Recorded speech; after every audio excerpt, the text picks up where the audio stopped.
Damn kids on my lawn. Have you tried turning it off and on again? I just did. I just did.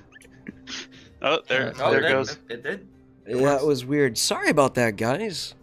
Sorry about that. I have no idea what just happened. Huh. That was weird. Well, that's a pain in the butt. Anyway. That's going to be 2 separate videos now. Oh. As I was saying, Sazia is gonna go up to the captain and be like, Captain, there. When we were on the deck of the ship and fighting off those undead and skeletons and whatnot, there was some sort of an arcane circle in the middle of the main battery, the gun thing. It hasn't gone away yet, and none of us is brave enough to venture past it. Oh, no, no, that's still there. That's still there. Yeah, no, that's still there. Yes, well, confirmed, still there. If I recall correctly, there was a metric buttload of fireball and disintegration spells wrapped into that. That doesn't sound that good.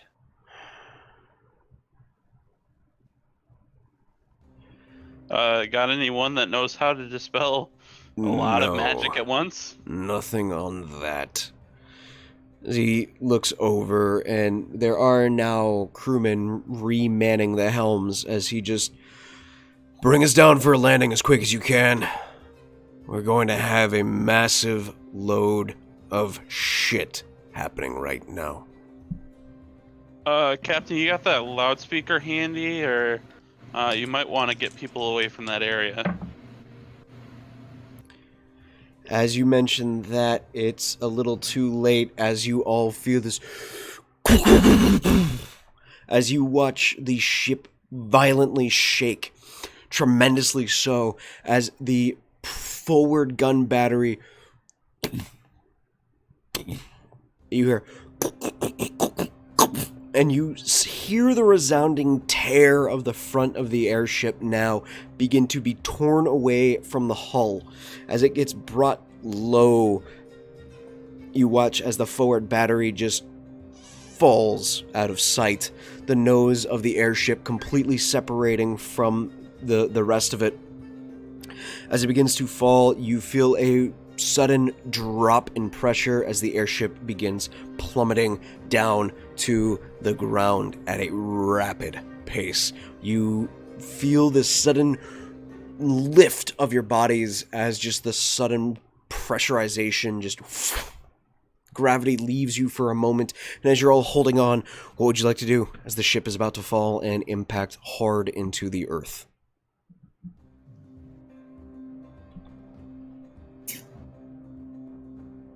Did I ride airships on my way over to wherever the hell we are? Did you want to ride airships while you were on your way here? Could have. I don't know. Do we?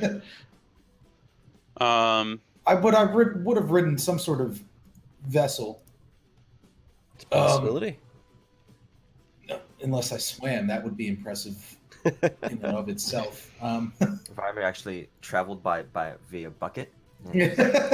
Just a bucket and my double-bladed scimitar. Yeah. Has Eowyn experienced anything like this in any of his other travels with Taggart to know what to do? This is a first. Okay. At that moment, you watch as a few of the senior crew members do try to quickly reach for railings and start trying to hook themselves into railings. You don't have escape vessels? Did we effectively level up? Because that's you haven't had a long rest yet. Shit, I don't have a spell slot. Nope. I'm just gonna grab the closest thing I can. Okay. Yeah. Make a sleight of hand check. If I see the senior members doing the hooking of stuff, I will try to do the same. Do you have anything you can hook yourself onto any kind of railing with? Can I just stick my double-bladed scimitar into the deck? The deck is steel inside the bridge. You might break your double-bladed scimitar. No. I have a rope and some pythons. Okay, make a dexterity check. Make a sleight of hand check. I'm gonna get to the queen because she's important and people will save her. So I'm gonna follow her. All right, as you try and throw yourself, as you get lifted off in her direction, she's gonna try and duck out of the way of you because she doesn't know what the fuck you're doing. As she's gonna try and duck out of the way as she hooks herself into the railings. Jesus. Okay. Do you want to roll an athletics check? I'm not trying to grab her. I'm just trying to move in her general direction. But I will roll an athletics check. Okay. To do so. I rolled a 25, by the way. 25. I rolled a 9. 18. 18. If Okay. Legend of Zelda has taught me anything, since I probably didn't grab anything, I'm going to curl up into a ball. Yeah, Because when you fall from heights as- in a ball, it leaves you. As you feel yourself lift off, as you try to grab out for a railing, you miss it, and as everything kind of settles, you feel yourself get impacted up against the roof of the bridge. It hurts for a brief moment, but you kind of just ball yourself up and try and keep your body relaxed. Awen, what did you roll? I was just checking. That was a sleight of hand. Yes. 15 total. 15 total. You manage to grab onto one of the railings and tie yourself into it using one of the carbines that is around your belt and just kind of hooking it to the railing as you have yourself stabilized now. Captain Taggart has done the same. The rest of the crew on the bridge have all followed suit. Viamir, as you come over, the Rivana ducks out of the way and just grabs you by the belt loop of your what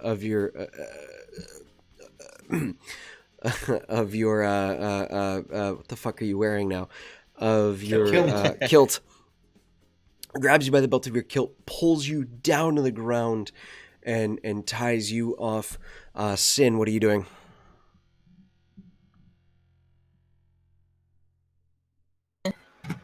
Forgot I had to unmute myself. I'm just gonna grab onto Awen. Grab onto Awen? Okay. Make an athletics check to try and hold on to Awen. Oh boy.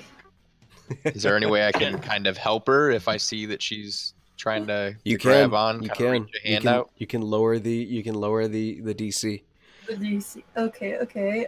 What's your +0 to athletics? So that's a 14. Okay, with Awen reaching out to grab you and make sure that you make it to him. You do make it indeed as the two of you grab hold of each other as the ship begins to fall. At this moment in time, Fixer, you standing there feel a next to you. You feel a hand grab hold of you and you just hear, "Are you willing?" I don't know what for, but I gotta go with yes right now. Great. You feel yourself fall backwards as if you're going through the roof of the ship. And as you do, you feel a body immediately grab onto something. As you are being dragged and secured now to a railing on the bridge, you see a small gnomish man, roughly about maybe about like tipping 3'8" in height, as holding on to you with a bit of a floppy beanie off to one side, a few jagged old scars weathered, and a scruffy face, holding on to you as he hooks himself into a railing and stabilizes you there. With that, as you all hold on, the ship continuing to plummet at a rapid descent, I need all of you to go ahead and make Constitution saving throws as you feel the blood begin to rush through your face and you slowly grow dizzy. Oh, there it is. 16. 16. 14. 14. 5. Oof. 15. Okay. Vime. Flexing on these fools. Nat 20 plus 3. Nat 20, barbarian okay. power. All right. As you all feel this rapid descent, Awen, Sazia, the two of you black out as you just feel the sudden pressurization against your chest and against your mind as the two of you black out, thankfully tied to the railing. Several other members do the same. As the impact hits, neither of you suffer too much damage as your bodies are just kind of loose and ragged. You feel a few dings and bruises. Your body's going to be sore definitely for a few days. You think there might be a fracture somewhere, but nothing that can't be healed. However, Sincere, as Awen goes unconscious, you wrap yourself tighter around his body, making sure not to let go. Fixer, you just kind of stay loose and just have this brief moment. You hear Law beginning to scream, just this as Viamir, you just hold your body firm and you just brace yourself for the impact. You watch as people start going and falling unconscious around you as you feel this resounding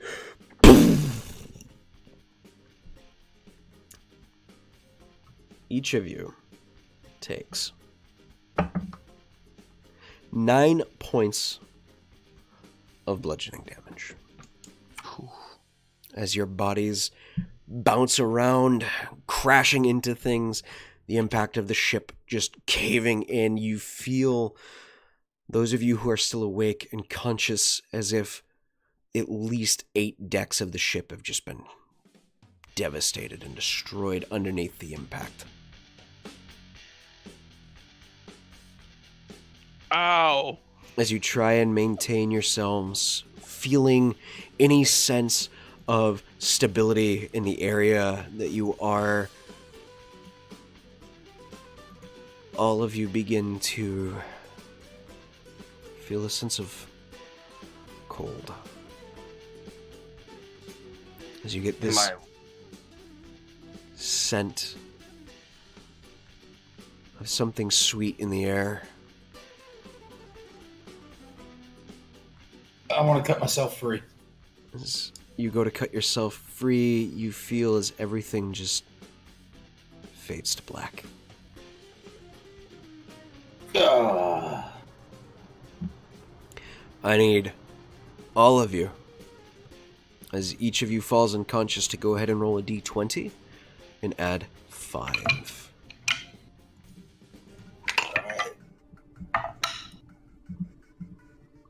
Oh, okay, that's good. 18 plus 5. I'll let you do the math. You're the DM. 23. Okay. 22. 9 total. Okay. 10 total. Okay. 16. I hope we don't get into combat. I'm using all these good rolls right now. Right. Who knows? Who knows? As you all feel yourselves dropping out of consciousness, unknowing of how much time passes, you feel a hand come up and smack you a few times. All of you. As you kind of open your eyes slowly, you see a handful of medics, badly wounded, bits of metal being just jaggedly stuck into their bodies as they try and get everyone on the bridge currently awake. You just hear a voice. Hey! Hey! Are you all awake? What? Yep. Wait. I am now. Who was that? Yeah. You look around, you see Captain Taggart kind of looking up at you at a strange angle. He's almost at a complete downward angle. Maybe about a 50-degree steep angle downward as he looks up, as the medics seem to be hanging on to a few things, slapping you each awake. And good. Get yourselves untied. Things aren't looking good.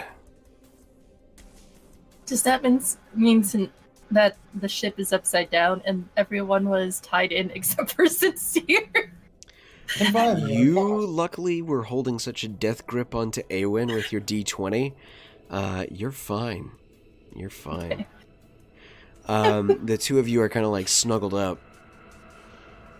The ship is not upside down, though. The ship is more of in a straight nosedive.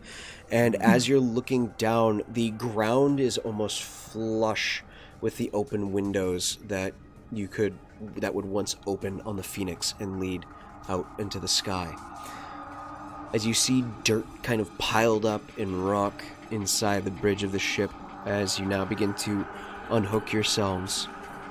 Your first steps off the bridge are slow and rocky, and as you get a look around, stepping outside, you find yourselves out in the open plains. It's a cool, almost spring day. The sun is shining bright as it kind of burns your eyes slightly as you look at the small patches of trees and local shrubbery in the area. You see flocks of birds flying overhead, and a handful of the surviving crew of the Phoenix standing around, digging through the wreckage and pulling bodies out of the ship. Making your way down to the small encampment that has been built of several moderately sized tents.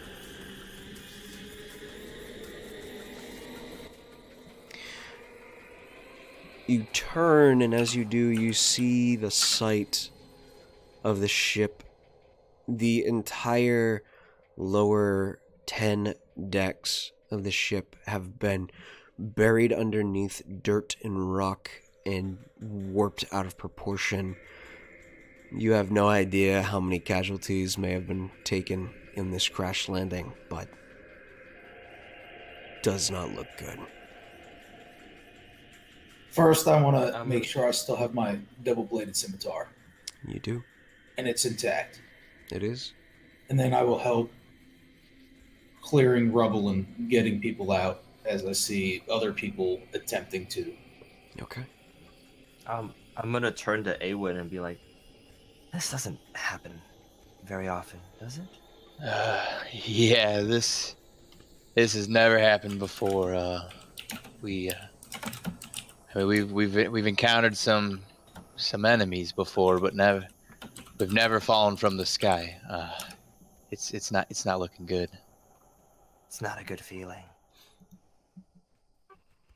Awen's just kind of got his shaking his head and sees Viomir kind of wandering or going towards, maybe some screaming people to help, and Awen's just kind of in disbelief, and he's going to kind of wander off and try to help in any way he can as well. Okay. As he leaves, I'm just going to be like, yeah, still want your own ship, huh? And then I'm going to go over and see who I can help too. Okay. Fixer's gonna send Hawk out towards, to look backwards to see if maybe some people, fell off of the ship while it was crash landing and might be, behind where the ship is now. Okay. See if there's any survivors from that. Go ahead and make a perception check. Does Hawk have oh boy, Boston accent almost just came out right there. Let's reel that in. Does Hawk have dark vision? He does not, but he has keen sight. Okay, so instead of advantage, I'll have it be a normal roll. As you look around, the sun has definitely begun to set. The deep crimsons and pinks in the sky glowing. What is our roll? 14. 14. As Hawk circles around trying to get an idea of who's alive and what, he does see a few deep crimson pink splatters as the sun hits them just right of people who have fallen from the height. Unfortunately not surviving. counting quickly, maybe about 25. Well, let's get the living first, and then we'll have to go from there. Sazi's gonna go check if the Riva and Captain Taggart are still like everything's okay and stuff like that. And he's going to try to find the most injured looking people. Okay. Making your way over, you find Taggart looking at a map with what officer staff he has left. Sieg is standing there, though he is now missing his right arm. It has been cut clean off by something. He is currently just wrapped up around by the shoulder. Great sword just slung over onto his back. He looks worn and beaten half to shit, and as you get a better look at him now, he is missing his left eye. That it hasn't even been cleaned. Like, the most they took care of was his arm. Like, they took care of his arm, and then his fucking eye is just this bloody open socket. Where it has it. You're guessing as you get a quick glance, you can still see part of the tendon where it might have actually popped out of socket, and they just cut it out. I'm just gonna like stare at him like very, very closely, like stare at his eye socket. Yeah. I'd be like, that hurts, doesn't it? Can you still... How is your vision? My vision is fine, so the lack of depth of field is going to take a bit of getting used to. Look, I don't really know you as well as I do the other people, but I feel like there is some sort of a friendship that could come of this.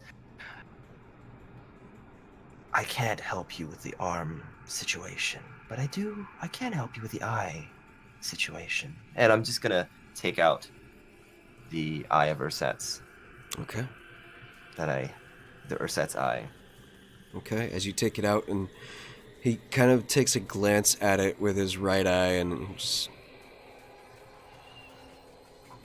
What is that? Give that wound a little bit of a cleaning, and this should help you see. And what do you want in return? Nothing. No gold or anything. I just feel like we could be great friends, is all.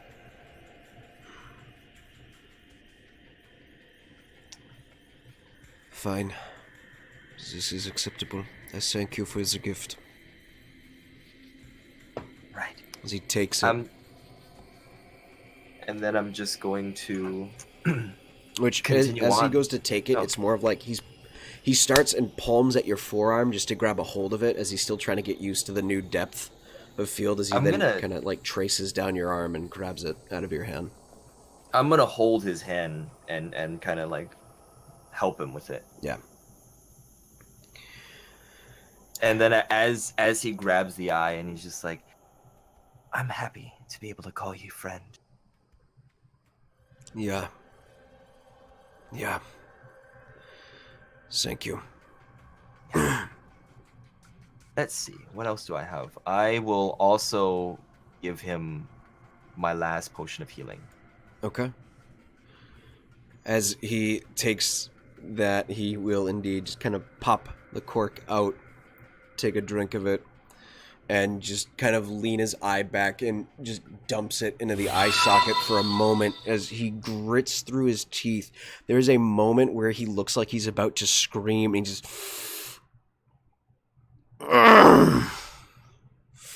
As you watch as the socket kind of cleans out slightly and solidifies, as the healing magics of the potion take root,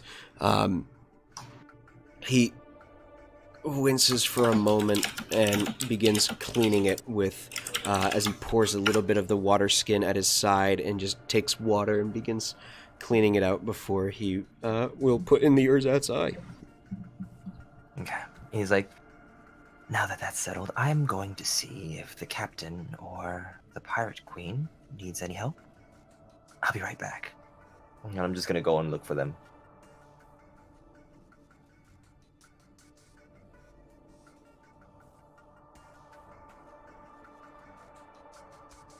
I'm still flexing on these fools. Just moving rubble. If I had rage left, I'd use it. Rage rubble moving. Okay. Let's go. As you go off to do that, Viamir and Awen, as you two start helping to move rubble and dig deep and find where any survivors may be, I'm going to have you both roll investigation checks, and based on your investigation checks will depend on what you yield with your athletics checks.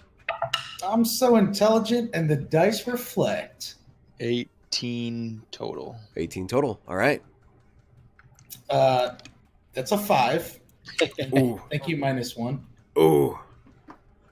Well, at least that's not in combat, so. That's rough. That is rough. Okay. At least I don't have to flexing. sink to the rocks.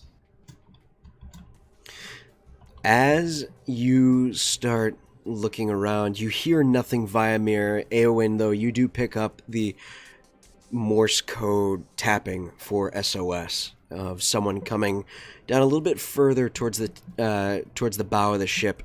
As it is kind of inclined, you feel like you will digging through to this portion might not be successful, though if you can find a way to tear the metal hull from the rest of from the ship and open it up, you might be able to reach whoever might be inside.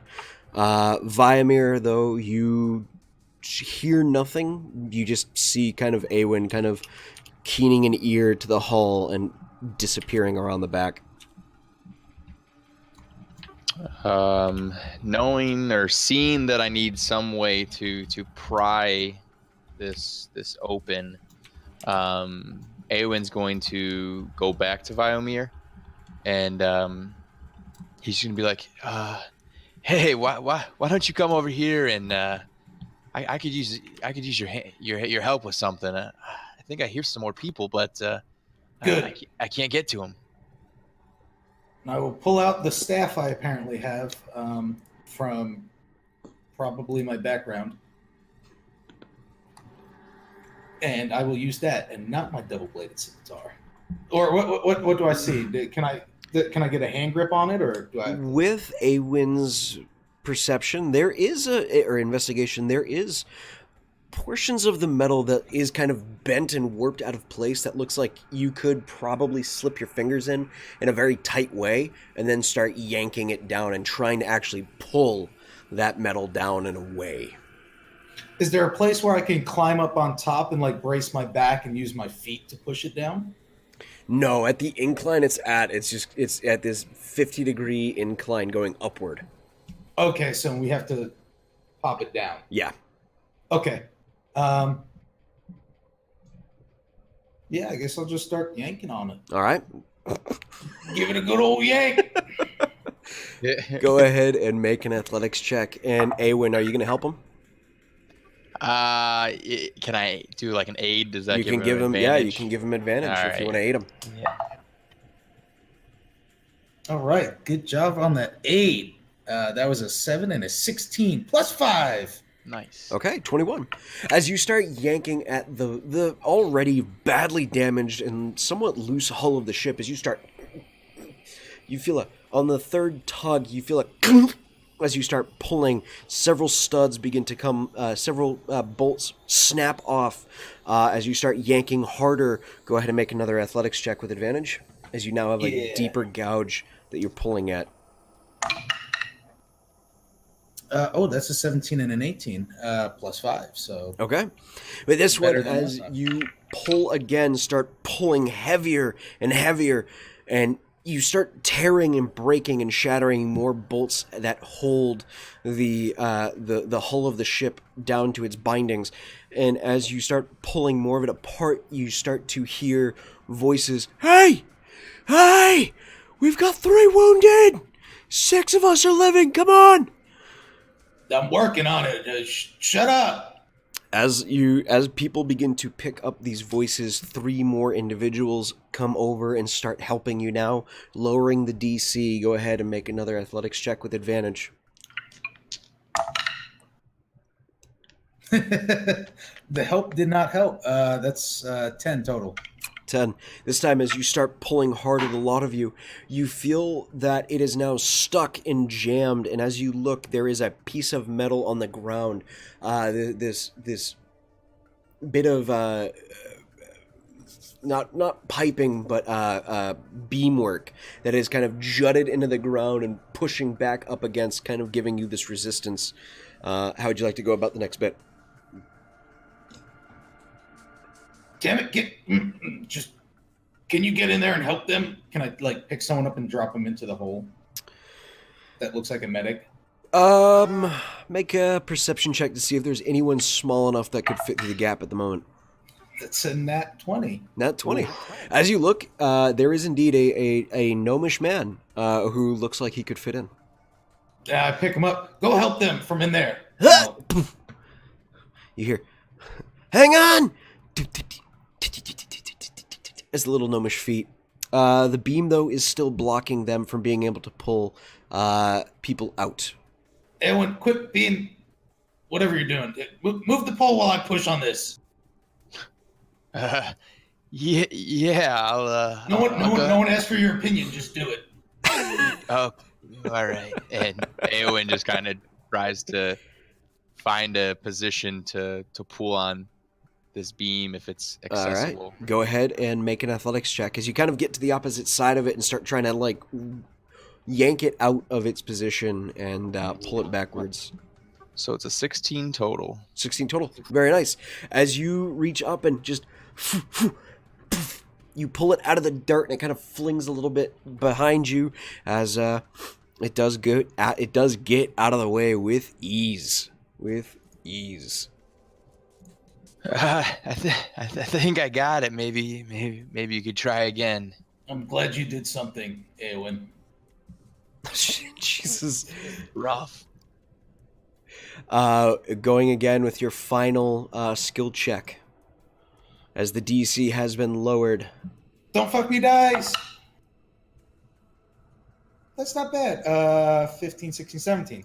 17. Okay. With this last success on the skill check, you yank the remaining bit of hull down as it opens up, giving a doorway inside. The rest of the crew that are there start funneling their way in and begin to start pulling people out. A few of them thanking you as they make their way in, trying to get what survivors they can out. And I'll go up to Eowyn and be like, there's hope for you left. You might redeem yourself one day in the eyes of our people. Oh, okay. No, don't ruin this moment. Please don't speak.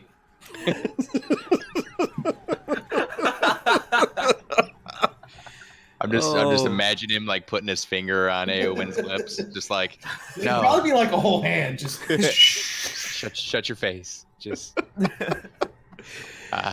Eowyn's gonna try to and just take that and he's gonna go into the open cavity and try to see if he can go help other people now. Okay, easy enough. Yeah, as you start making your way in, Eowyn, you notice there are many people who did not make it inside. Some are crushed in half, others far worse for wear. The level of gore and viscera that's in here is disturbing, to say the least. The amount of damage that this one spell caused in this one destruction, just devastating spell that took out a main forward battery. The death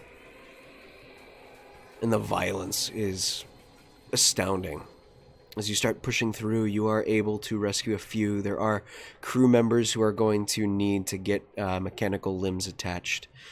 Several missing legs, some missing legs and arms. Others missing so much more. As you start giving looks, it's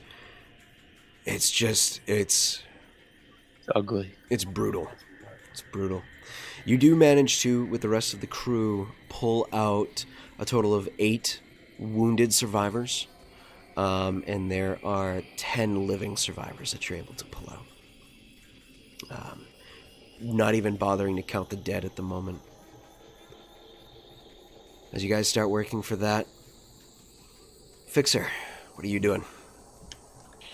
Well, I'm gonna take a look around. I don't know much about healing, but the spell prestidigitation gives me the ability to clean stuff, so I'm probably gonna be going around to go to people with wounds and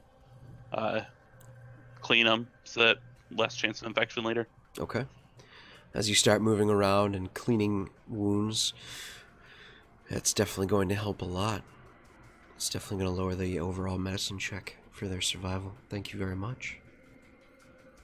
You receive a series of thanks from the medics that are tending to the wounded, as well as there are people who are having their bandages changed, and as you start prestoing the bandages and then prestoing them dry after they're soaking in boiling alcohol and just kind of making sure that they are as clean as humanly possible, and then reattaching to... Magically possible. Yep. Magically possible. And elvenly possible. Making sure that the bandages are clean and in good condition before they are reapplied to further wounds. Add...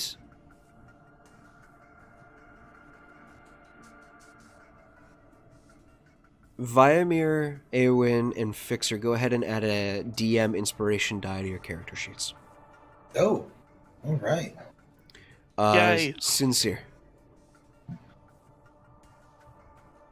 Sincere's gonna take a short rest because she feels like shit, and then she's going to try not to get in the way with her low wisdom score and just like go keep watch to make sure nothing's coming. Okay. I'd say go ahead and make a perception check, but I know how that's going to end, but go ahead and make a perception check. I'm gonna make it anyway. You can't stop me. Hey, I rolled okay. I just don't remember how much minus I have to take up. I Okay. think you have a -3. No, it's a -2. Luckily. Yeah, no, that's a 15 minus 2 is 13. Okay. So Sin's our official lookout. Looking around, it seems like the plains, even with your dark vision as evening now begins to creep over,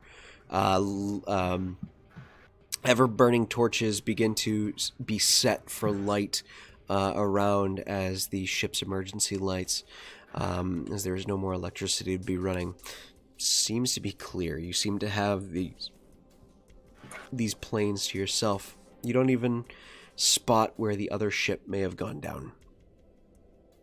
Seems pretty clear. Staying out of the way, keeping yourself clear. Okay. I mean, I don't think people really want her doing medicine checks on them. Probably not. You might poke the wound. Oh, I definitely would. You can bedazzle that. It'll be fine. Does this hurt? Let me just bedazzle the stump. Everything will be okay. No! Sazia, as you make your way, it is very easy to find Captain Taggart. He is with his officers looking at a map of the area as they seem to have their location marked out, having measured landmark distances and the like. They are all in various states of wounded. Taggart, you see, is gritting his way through the pain. You do not, however, see Rivana yet. Seeing as they are all kind of busy with that, I'll just continue looking for Rivana. Okay, make an investigation check. so good at those. Not really. Let's see. That is a 13. 13. She is nowhere to be found. As you start looking around, she is either not wanting to be found or she is missing.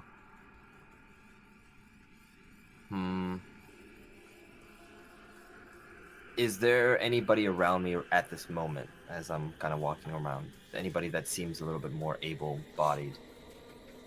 Able-bodied, yes, but most of the crew is all busy. The only one who's not really doing anything at this moment is Sin. Yeah, that's not gonna help. I'm just gonna.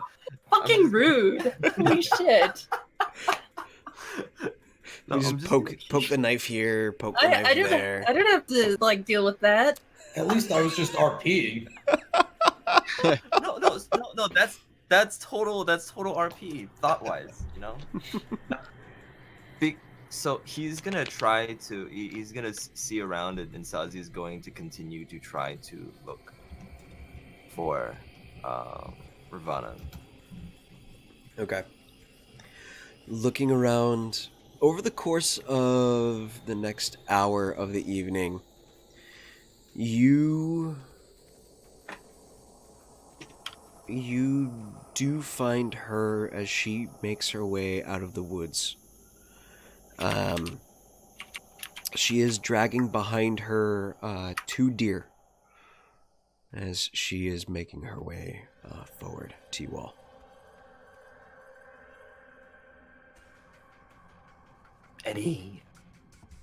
Any other ones where that came from?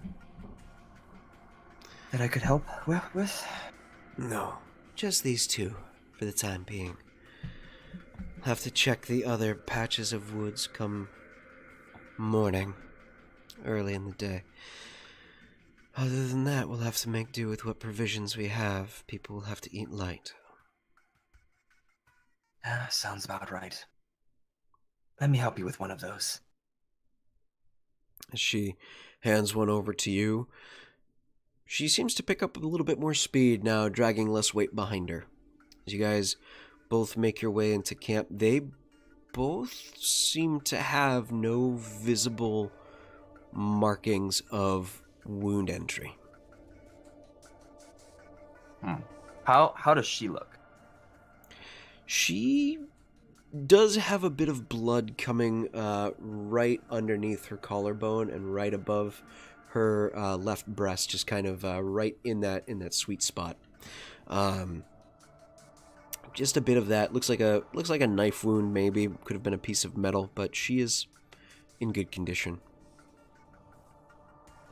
Okay. So yeah, I'm just going to silently accompany her back with the deer. Okay. As you guys make your way back,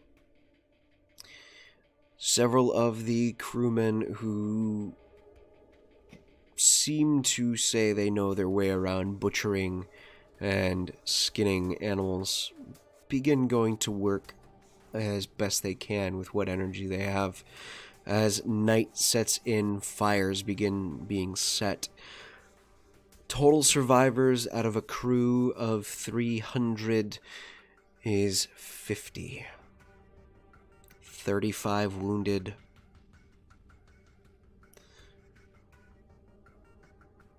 The rest of you being included in that 50. Only 10 others not badly wounded. How's Law? Law is a bit shaken. Law is doing his best, though, to keep morale up with music. Law will begin playing... Song of Rest? Hey, a natural 20 performance check. Nice. Heck yeah, good job, Law. Law, as Law begins to play, just trying to keep general morale up amongst the crew, you do see people's spirits start to pick up, even those who are immensely wounded. Looking around, though, things seem to pick up although being dour.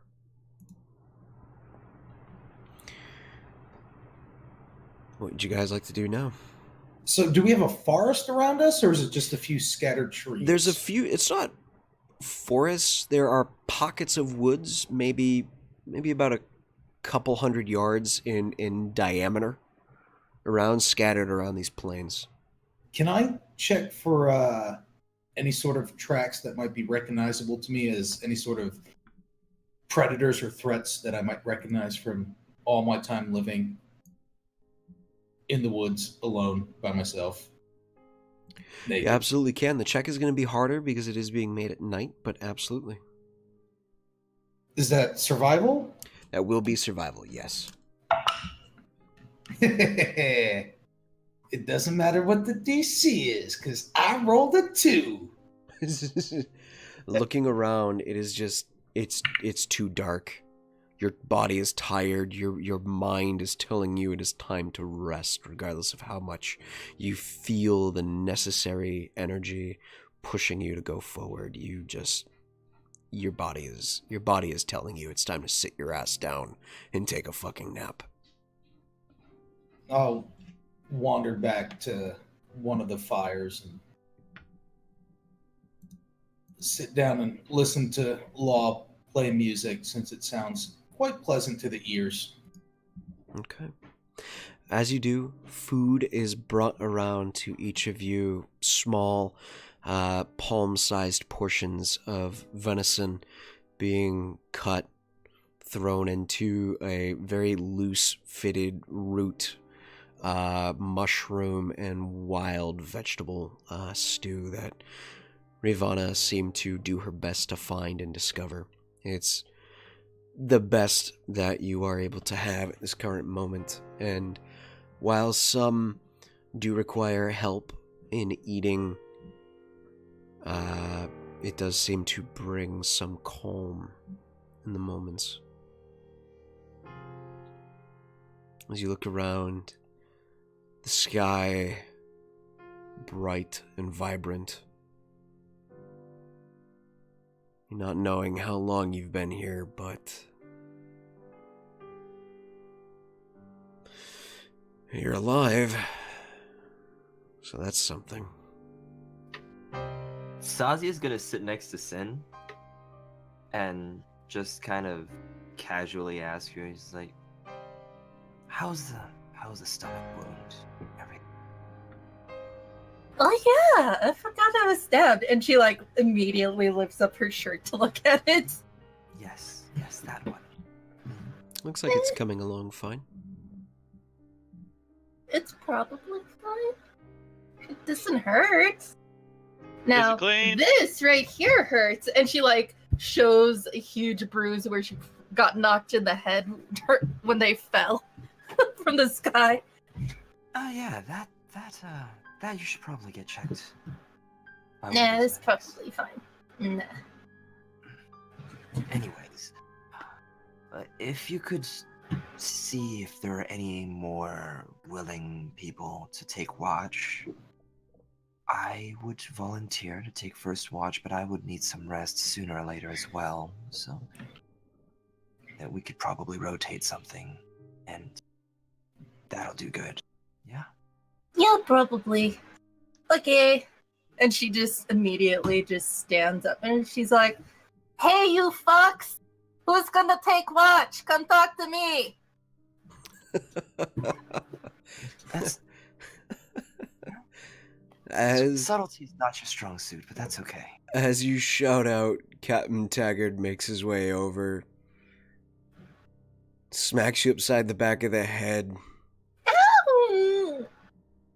Chain of command, but I appreciate your initiative. I'll sit and keep watch with you tonight. Okay.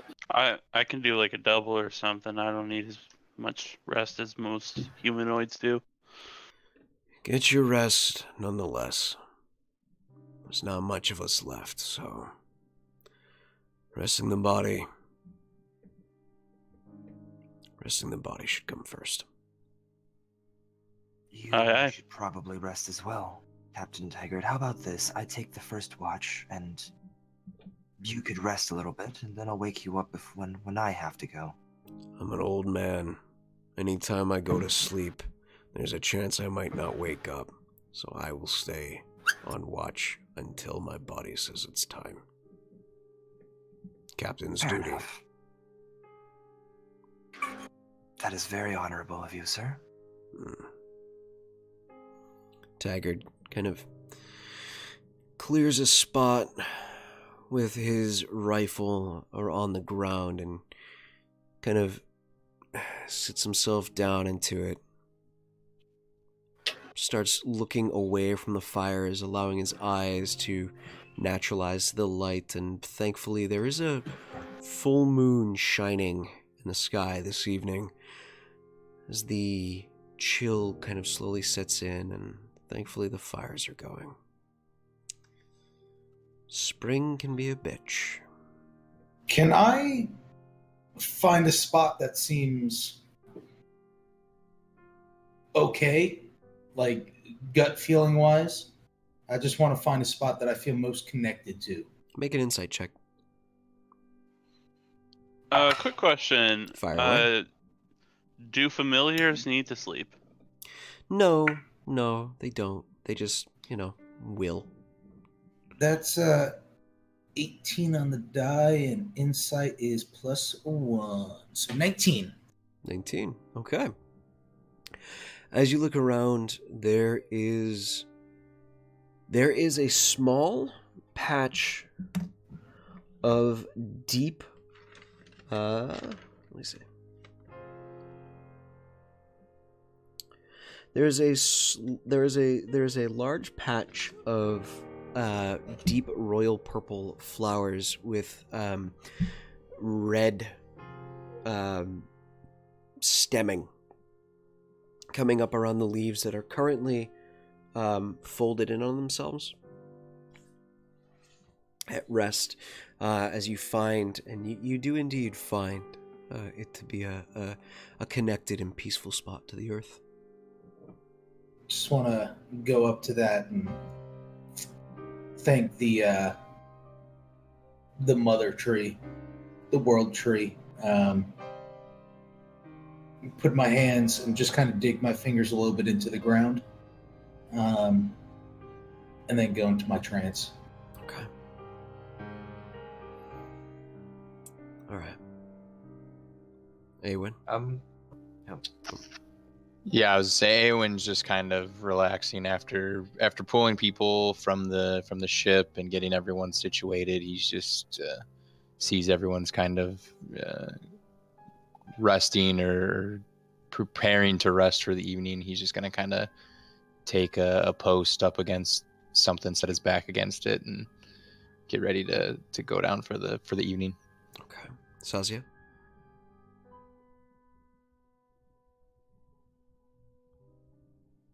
Sazia.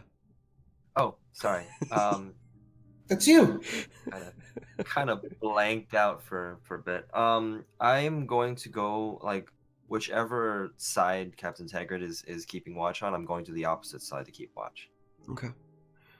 He'll watch the eastern side, keeping his eye out in that. He'll keep his eyes out in that 180-degree area. Okay, yeah. Then I'm gonna go west. Whichever seems to have like less light, because I do have dark vision, so I'm just gonna find a place where it might be more advantageous for me. Absolutely, easy enough. Okay. Let's go ahead as everyone gets their rests. Let's go ahead and make a round of perception checks.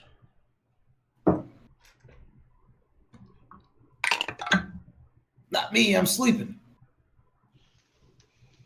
Ooh, nat 20. Nat 20. 11. Nice. 11. Or do you want me to make a perception check? But I'm Only if you're going to take watch.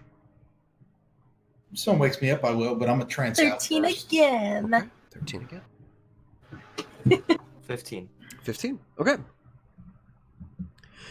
During the first watch, as midnight crosses into the hour, you watch as the flower that's in front of Viamir begins to bloom.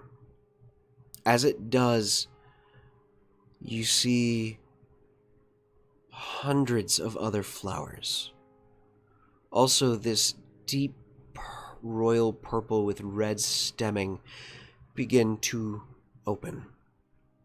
And as they do, they begin to have this subtle glow come from within their centers.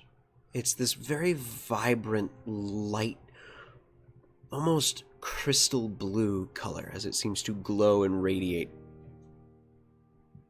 It illuminates Viamir in a very, very strange way, where you feel if he was to be telling a ghost story, it might prove to be rather effective lighting.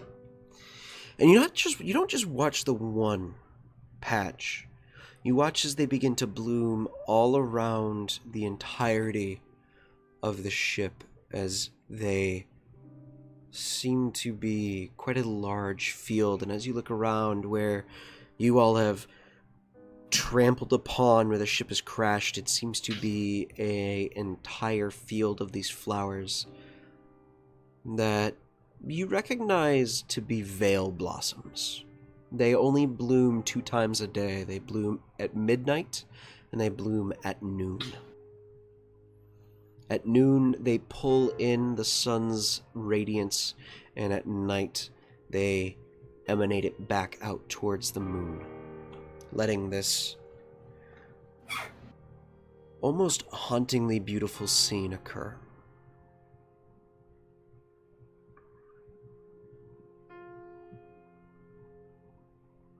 Who is on second watch? How long is first watch? 2 hours. Still turns out. Fixer's gonna go for a second watch and go to bed after that. Okay. Alright. Go ahead and make a perception check for second watch, then Fixer. I'll have you make this one with Awen.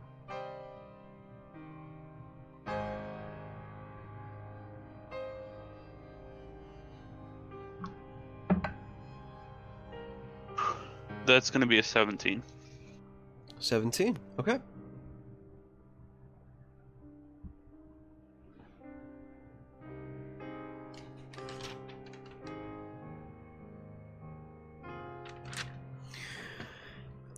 As you're looking out, both you and Awen, you begin to hear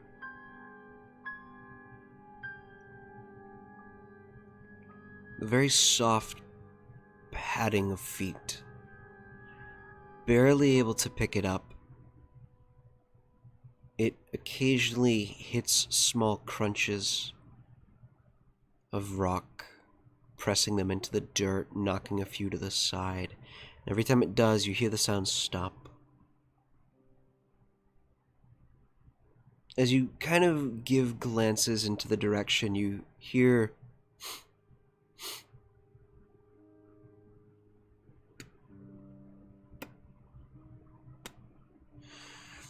and you see a large, wild wolfhound, commonly used as guard dogs or a rather intimidating but loving household family pet. You see its deep brown and white fur pattern slowly slinking its way in, its very bright crystal blue eyes glancing in the firelight as it seems to smell one of the unfinished bowls of food as it continues to sneak its way towards. No one else noticing, no one else waking. It seems to be quite quiet, though not showing any signs of hostility. It does seem to be looking for a meal. What do you guys want to do? Does it have like a collar or any indication? Does that it's, not. like, It looks to be somebody's- completely wild. Okay.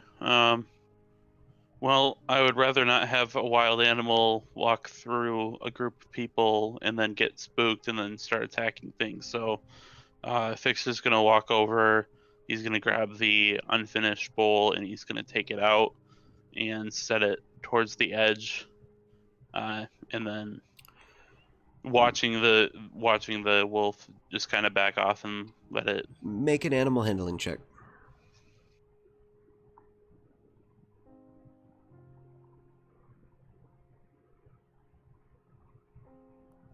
That's an 8. 8. As you go to reach for the food, you immediately hear the wolfhound let this deep rumbling growl out as you go to reach for it. And as you do, it kind of begins to stand at its full height, a good 10 feet away from you now, its eyes staring straight at you. Are you going to continue with this course of action? No, I'm gonna back up slowly, but I'm going to be ready in case it does something. Like, ready a firebolt. Okay. So Awen's gonna kind of see Fixer kind of moving towards it and trying to move the bowl, and when he sees the wolf kind of take a stance, almost like a defensive and angrily stance, and Awen's just gonna pick up some sort of rock or rubble from around him and try to throw it at the feet of the wolf there. Okay. Make a general attack roll. Proficiency, and we'll call it a monk weapon for now. It's a rock. Okay. Everything's a monk weapon. Everything's a monk weapon. I don't know. I've always felt like monks should be able to throw rocks without issue. It is an 18 total. 18. Okay. Proficiency. As you pick up a rock and just... It kind of... It backs up a bit, kind of stalks itself back, and continues its growl, but watches as it's trying to assess where the rock came from. As it does, its head snaps over to you, Awen, and it kind of shifts its body at an angle, keeping both you and Fixer in between it at equal opportunity angles. But it seems to be watching as Fixer backs off. Its head turns for a fraction of a second, sees how far away Fixer's gotten, snaps back to you, keeps eyes on you, snaps back to Fixer. At this moment, as Fixer backs away a bit further, it's going to keep moving itself forward now, this time stepping over some of the unconscious bodies of your allies, of the wounded, as it makes its way to the bowl.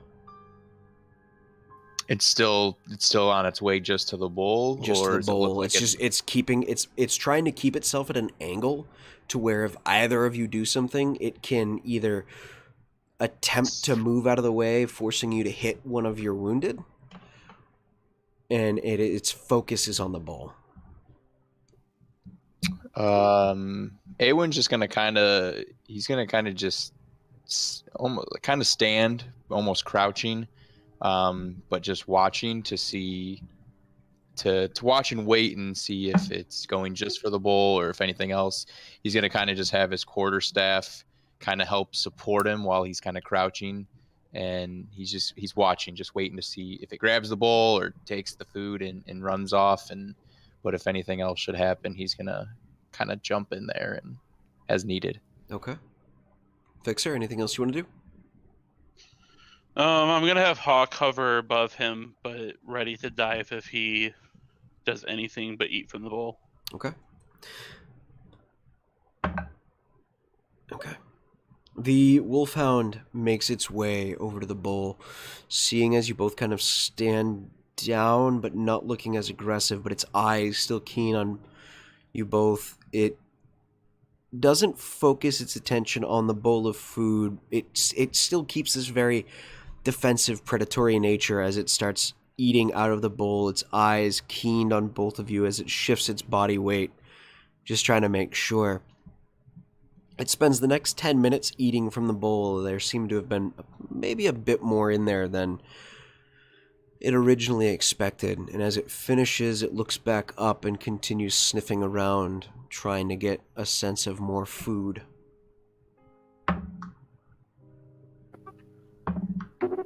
Are we able to tell when it's finished with the bowl as it's kind of moving about or looking elsewhere? It does seem to be finished as it kind of looks up, backs up a bit, and continues sniffing through the wounded's section, as that's where it found the first bowl of food. It's going to keep looking in that area.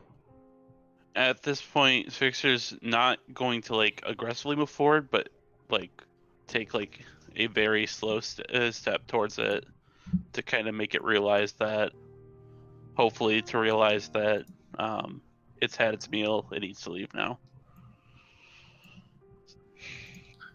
Yeah, Awen's gonna try to look and see Fixer do that, and kind of do the same thing, almost kind of like you would do to like a bird or something, like shooing it away, like get out of here, like kind of whispering and kind of throwing. He's gonna stand up while he does it, and kind of wave his quarterstaff around a little bit, kind of trying to keep it in between him and the wolf, as kind of a as if someone would use like a cane or something to fend off an enemy. Okay. Go ahead and make animal handling checks. That is a 5. Oof. But I got a 20. Okay. With that, as you guys try to usher this wolf away, Fixer, you do kind of give it the sense that this wolfhound is no longer welcome, and as it kind of looks around, it kind of stops and sees a bit of extra food on the ground, a torn old loaf of bread from one of the ration packs. It just dives down, grabs it, and trots its way out of camp. Owen will kind of just, kind of wipe the sweat off the brow and kind of look towards Fixer, give him a little nod, and then kind of sit back down and go back to keeping watch. I'd call that a draw at worst.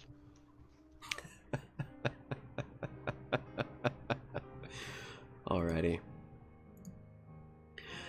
As your watch ends, who would like to make third watch? Nobody? Alright. Relying on the crew. Yeah, if no one wakes me up, I'm just Okay. trying to. Nothing I don't know seems how to elves happen on work. third watch.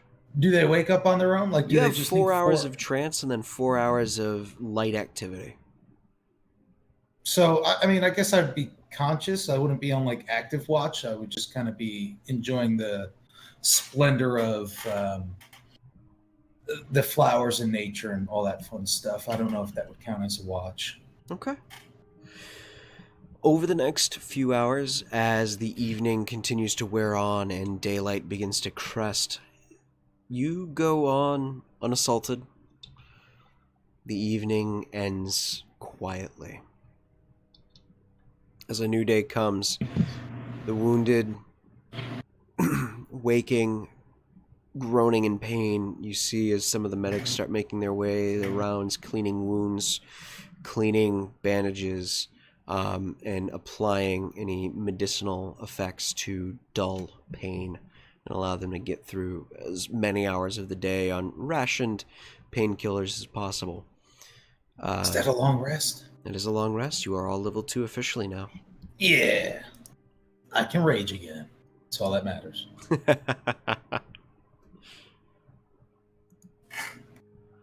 All I want to do is rage. I can do the thing.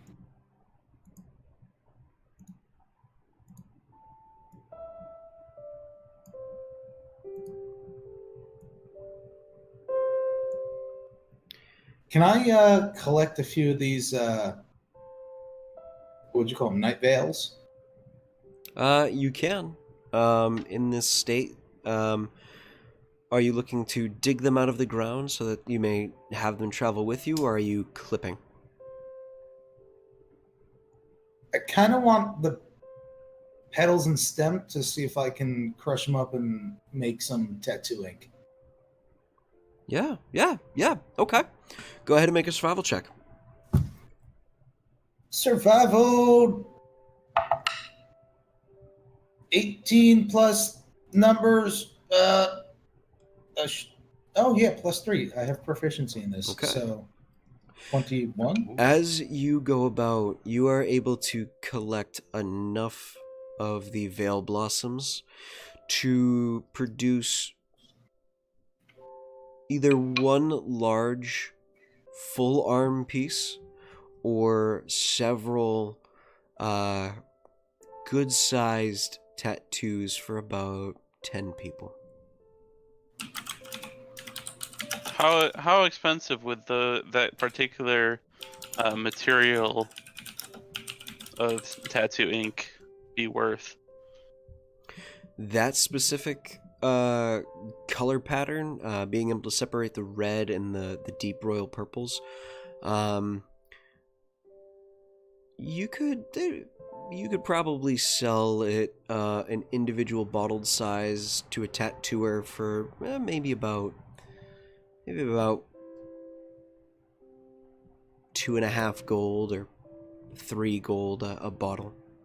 I was going to ask you after session about the tattoos, but he's covered in like kind of tattoos. Figured he would have learned some of it when he was younger, but he's been doing it to himself and kind of uses it as like to commemorate moments. So crashing an airship is a good moment, I guess, to throw some new ink on. Crashing an airship is indeed a good reason to throw on some new ink. Technically crashing 2 airships, but... Technically. Double crash! I'm going to see if Captain Taggart's awake and see what our next step is. He is indeed awake, and he's already back at his map, kind of judging the area. And... Does anyone else wish to join Sazia? Aowen will, yeah. Fixer will go too. Okay. Can I find like the highest vantage point, whether it's on the wrecked ship or one of the trees? If you want to climb the ship, yeah. Go ahead and make an athletics check.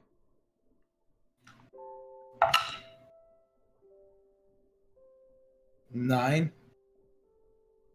It takes you the better part of an hour to climb to the top of the bridge, and then make your way to the top of the bow of the ship and get a good look out at the area. You can go ahead and make a perception check with advantage, because much like Obi-Wan Kenobi, you have the high ground. Where my dice have forsaken me. 4 plus whatever my perception is. So. You see Plus a 3. vast sea of green and darker green patches. There is a road not too far from here, maybe about 2 days travel. But you guys I get the general direction of it. You guys are out in the middle of no. It's right in the middle of nowhere. After enjoying the splendor of nature, I will make my way back down. And eventually. and one other thing, off to the north, you can see the core mountains towering all the way up into the sky. The deep black clouds that surround them, kind of just looming as if an ever-present storm always existing, though it never seems to rain. So I would be able to orient myself based on, hey, there's the big old mountains to the north. The road is this way. Yep. Let me move you guys back to the world map. On roll 20. Yeah. All right. So the mountains are they like You guys, directly north? You guys are right about. Oh, that's awful. That's not going to show up anywhere. I see it. Is that little... Okay, there we go. Is that right there? Okay. You guys did I was not. gonna say, is it by that lake? You guys got a good way away from Oasis, but not too far. A good few days travel. As you make your way to Captain Taggart and the other officers, Rivana kind of sitting back, letting them make the decisions, not wanting to interfere with this ship and its operations or what's left of this ship and its crew. Taggart looks up and, so, you're all up. Good to see. Good morning. Morning. So, what's the plan? How far do we have to travel for civilization?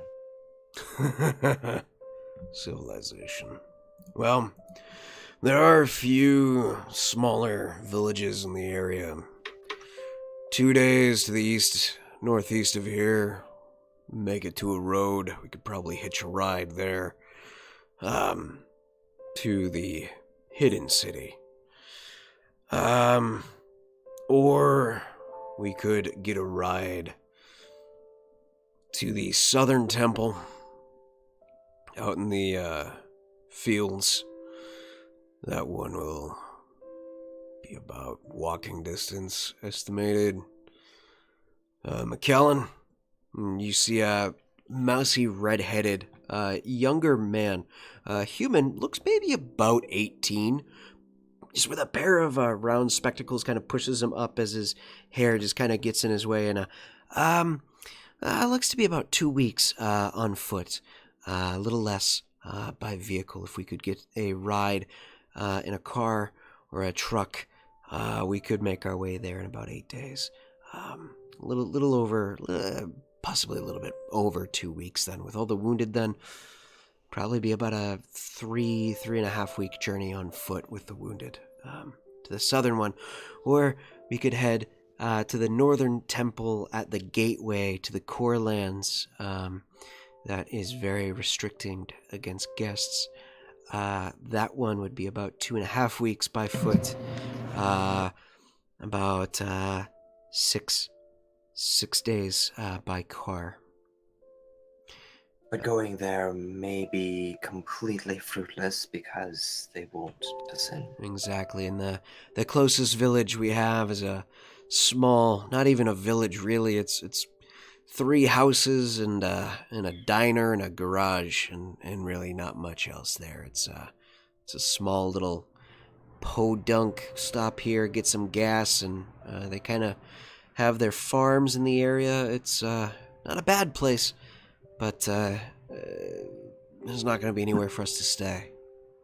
Anything on the ship that is salvageable for some sort of transportation? Fixer's very good for that. If we can put together enough steel to make a large cargo sled, that would be the best thing possible. Have the able-bodied drag it behind us. But we've got a lot of wounded, and Captain doesn't want to leave them behind, even if they are no chance survivors, potentially. You see Taggart look at him and give him a very deep stink eye and just sorry, Captain. Well, We're gonna need more than one car, by the way. oh no, definitely. But we should check if there is some sort of working parts near the engines or near the engine room or something like that that would help us with that sled. Could you do that for us, Fixer? I'd be happy to. And he's gonna head towards the ship and see if he can access to as much engine room as what is remaining. Okay, go ahead and make a perception check. Or investigation check, sorry. Investigation.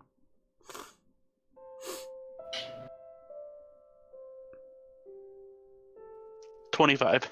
25, okay. Looking around, there are no working electronics by the looks of it. But there is plenty of steel that can be pulled from the ship, as well as plenty of wood that can also be pulled from certain areas. There is the mechanics bunks. As you're able to get into the engine room now, you see that they had a full mechanics quarters in here. You're able to estimated pull about 15 beds out of here. And the beds aren't small either. They are thin but king-sized beds. These engineers seem to be living quite comfortably in here. Speaking of engineers and about living, how many did any of them survive? The two that you spoke to are alive and well. One of them, though, is missing his left ring finger and right middle finger. I can't fly the double bird. The fixer's gonna try to enlist their help to, like, see if they can do it. Like, I know you said the electronics weren't working, but there's like mechanical things that you could do to, like, maybe have like some sort of wheel function or like gears to pull the sled a little bit.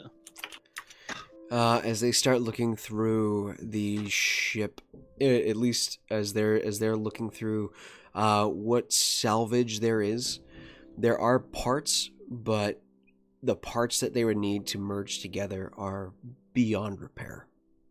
They are in complete and utter disrepair. They're able to pull a few gears together that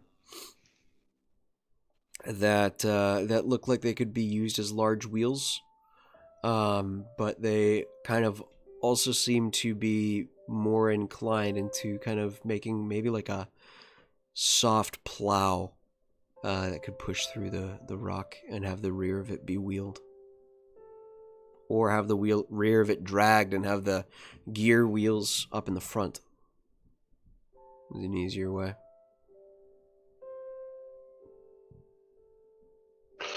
Okay, well, Fixer's smarter than I am, so he's gonna figure out which way's most ideal to use that. Okay. Sazia is going to go and talk to the Pirate Queen and ask her, excuse me, Your Highness. Riva is fine. Riva, then. Where did you want to go? Where was the destination that you possibly would have? Because I feel like with that artifact, the safest thing for all of us, the safest thing for everybody that is injured, is for you to be as safe as soon as possible. Plan was to go home.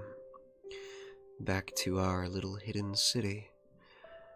Though that is going to prove a little bit difficult now. We'll have to find someone along the way who can be trustworthy, hopefully. Quite.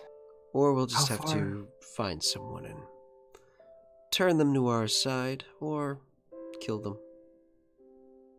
We could possibly steal a merchant ship if there is some sort of town like that. If they're willing to land.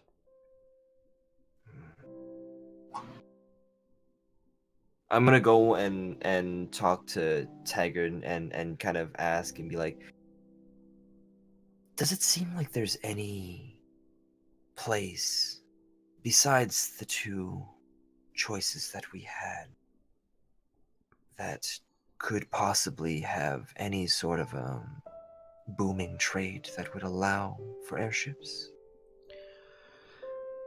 We can make the walk back to Oasis. That's about as far.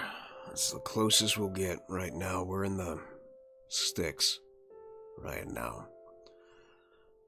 Beirut doesn't want to come out this far and risk antagonizing Hegan into some type of war, so they stick within their actual territorial boundaries a little bit more close to home, leaving these open spaces to be more territorial waters, to say the least. But unfortunately, the closer we are to Oasis, the hotter and drier and more desolate it gets. And with so many wounded, it's not going to bode well for our journey. No. However, the closest township by a month's travel on foot would be Helios. It's a small,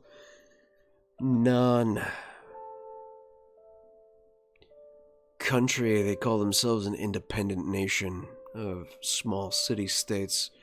It's kind of wrapped around as he points to the map. He points out to Helios, Elos, Entro, Kiani, Narina, Takis, and Baris.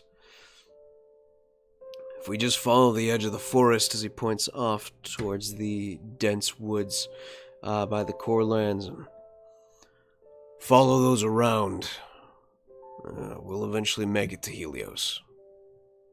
But we have to stick to that path. We don't diverge. Well, I am merely signed on to the ship very, very recently, but I feel like that would be our best bet. Not having to rely on the possibility of the core lands opening up, not having to rely on going to a temple in the south, but somewhere more populated, with more merchants. Something that could get us in the air again. Hopefully. It's a possibility. Might back down after. If you want to be. Sure. I guess I'll walk up to the group, kind of listening for a moment as they talk. Okay. As the conversation seems to come to an end, Taggart taking a look at the map, trying to figure out what exactly it is they want to do. Well, where do you have where are your allies? Where are you from? Should we not go there? By foot, it'll take us. With wounded, probably take us about 2 months. Do you not have an outpost? We can send a small group to go get help. If you want you guys to. Make your way slowly by foot. If you want to, you can make your way to the road. See if you can find yourselves a willing ally. Make your way we there. We could, Vimir, have some sort of a forward party. If we have the main party move at the pace that it can, and the forward party move a little bit faster on the same road. If we are managed to find help on the way, then we would know where the main party is. Yeah, that's what I'm suggesting, right? Yeah, exactly. That's what I said. I'm just trying to put it in better words. Yeah, I get that a lot. Because it doesn't make sense for us all to walk really slow. Precisely.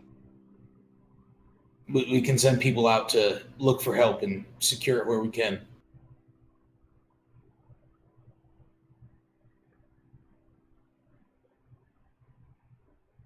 If I may be so bold to volunteer to be a part of this forward group, Captain, then we should make our way to Helios. But as soon as we find something, as soon as we find any sort of allies, forced or not, we can come back and tend to the wounded. I'm just confused. We have a queen with us. Where is her empire? Where's her kingdom? My empire is hidden. If we head eastward, bringing us a little bit closer to Zaylan. She points to the map and just kind of with her dagger puts a small little mark into the map. There. So would we be likely to find your friends on the way if we head east? Indeed, you would. That is where we go. Equidistant to where we were thinking of. We should probably head that way then. A little further. Well, Exactly. It is a little further. However, Yeah, like a with code better word? chance of allies. Like a secret handshake. If you're going without me, I would recommend you head out with them, Rivana. I would request that you join us as well. You're a stubborn old fuck. I know. Very well. If you wish to be rid of me, you and your men, I trust, can take care of yourselves even with the wounded. Yes, we can. We'll find help. We'll find a way to get there faster. We will catch up.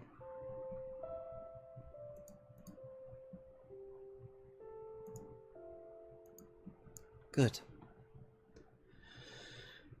Now, if you all... I still don't have any of your names yet. I introduced myself last time, well, after the jump. Sazia. And you, large one? Don Viomir. You, wizard? Oh, am I there right now? Yeah. I thought I was still doing stuff. Oh, Fixer. You, crewman of...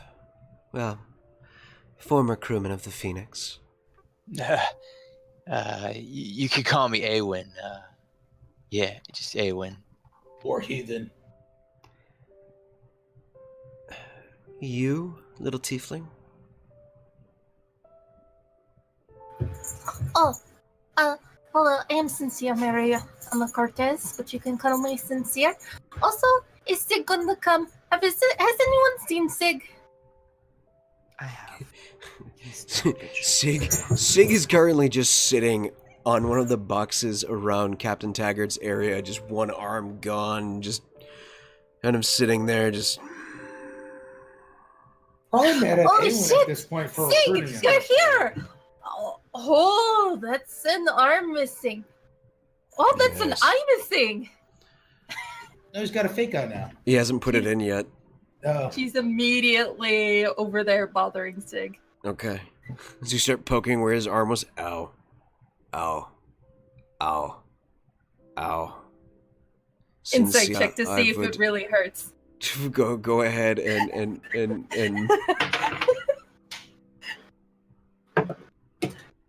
6. Damn. 6. Yeah, it seems to hurt. It seems to hurt as he's just... Cynthia, I would greatly appreciate it if you would stop poking me in the arm, please. Are you Right. going to come with us? I think all I would do is slow you down. I wouldn't do much good to any of you. What do you mean? What do you mean? I cannot fight Cynthia. But you can heal things. Sometimes. he needs to heal himself. Look, he's got At one the arm. moments that I'm at, the conditions that I'm in, I cannot do anything. See, I would recommend you use the eye.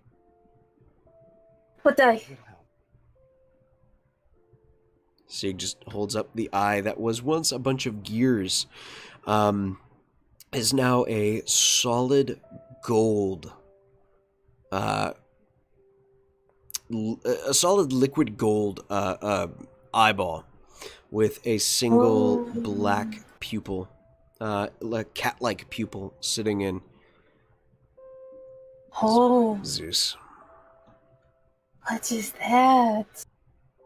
Zeus does this as he takes the eye and just shoves it into the eye socket and kind of blinks a moment, and now he's got an eye working again. Still this solid gold globule. Good. Now you just Can need I room for your touch arm. it? I don't feel anything when it's in there, so... As you poke it, you're just kind of... King, king, king, king, king, king. You mean it's not going to make you blink? No. Why not? I don't know. It doesn't hurt. It doesn't feel. Okay, what if I try and poke the other eye? Please don't poke the other eye. Do you need it? Yes, I need both my eyes. He just got depth perception back. Come on, Sam. I can now finally see true depth perception again. It's kind of my comfort zone. Death? True Death was more badass. It really was. Well, I can see through like magical darkness and stuff now, and I can see really, really far. So that's good. That's good. Are you sure you don't want to come with us? I am going to stay here. I'm going to. I trust, Zeke, that you would be able to help Captain Taggart in the condition you are, even. I can't protecting really all of help the wounded. anyone. Yep, that's a great. Not, He should not definitely with stay that here. attitude. He has one arm. He can't do anything. So, I bet you can do lots of stuff with one arm. You know what I can't do with one arm? Clap. Yes, you can. Know why? Sieg just looks at his hand, looks at the arm. Yes, you can. Hey, That's a Viomir, lie. would you come here, please, for a second? Yeah. Put your hand right here, please. Uh-huh. He just starts clapping with your hand. See, now I'm clapping. You're not clapping by yourself. My point is made. Neither are you. There. Now we're both clapping. No, Viomir. If you snap your fingers, it's a one-hand clap because you're No. not. Because you're hitting your finger against your palm. It's a snap. No, you are not literally snapping your fingers. You're just hitting. Regardless, I'm Your going to stay finger. here, and I'm going to wish you all the very best of luck, so that you can continue on, and I will see you later when we come across each other again. But I'm going to miss you. That's all right. I will put my one hand on Sig's shoulder and be like, that was some pretty cool stuff you did back there. Don't die. I like you guys. You don't die either. I appreciate you. Yep. You don't die also because I kept you from dying last time, so Yeah. no more doing it again. But Sig, What? I miss you. But you'll be fine without me. I'll see No, you again. you were really cool and stuff. He already Sure. said he wasn't gonna die. I'll see you again. I'm not going to die. Out of her bag, she takes out her boomerang and she's like, Here. Maybe this'll help. You can throw it, and if you miss, it'll come back to you.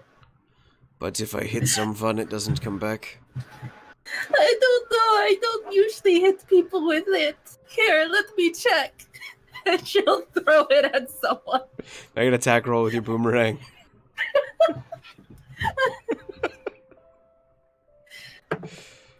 oh shit, yeah, I'm gonna hit someone. What'd you roll? 15. 15? Okay. Plus Dex is 17. As one of the medics gets up after changing the Oh shit, bandages, it's even more. It's 19. it. Oh, son of a bitch! What the fucking hell?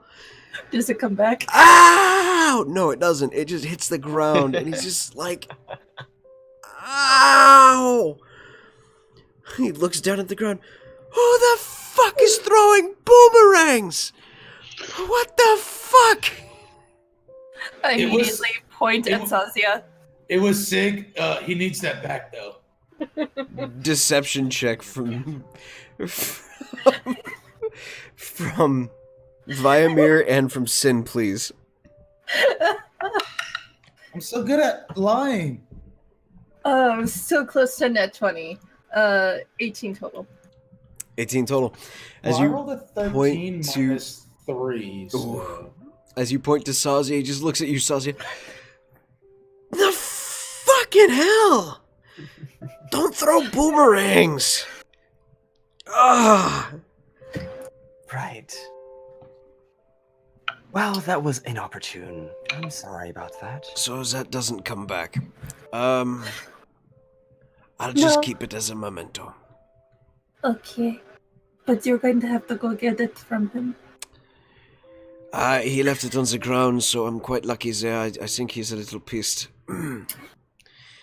I'm just gonna I'm gonna try to persuade the medic. He's like, it was an accident, but could you possibly give it back?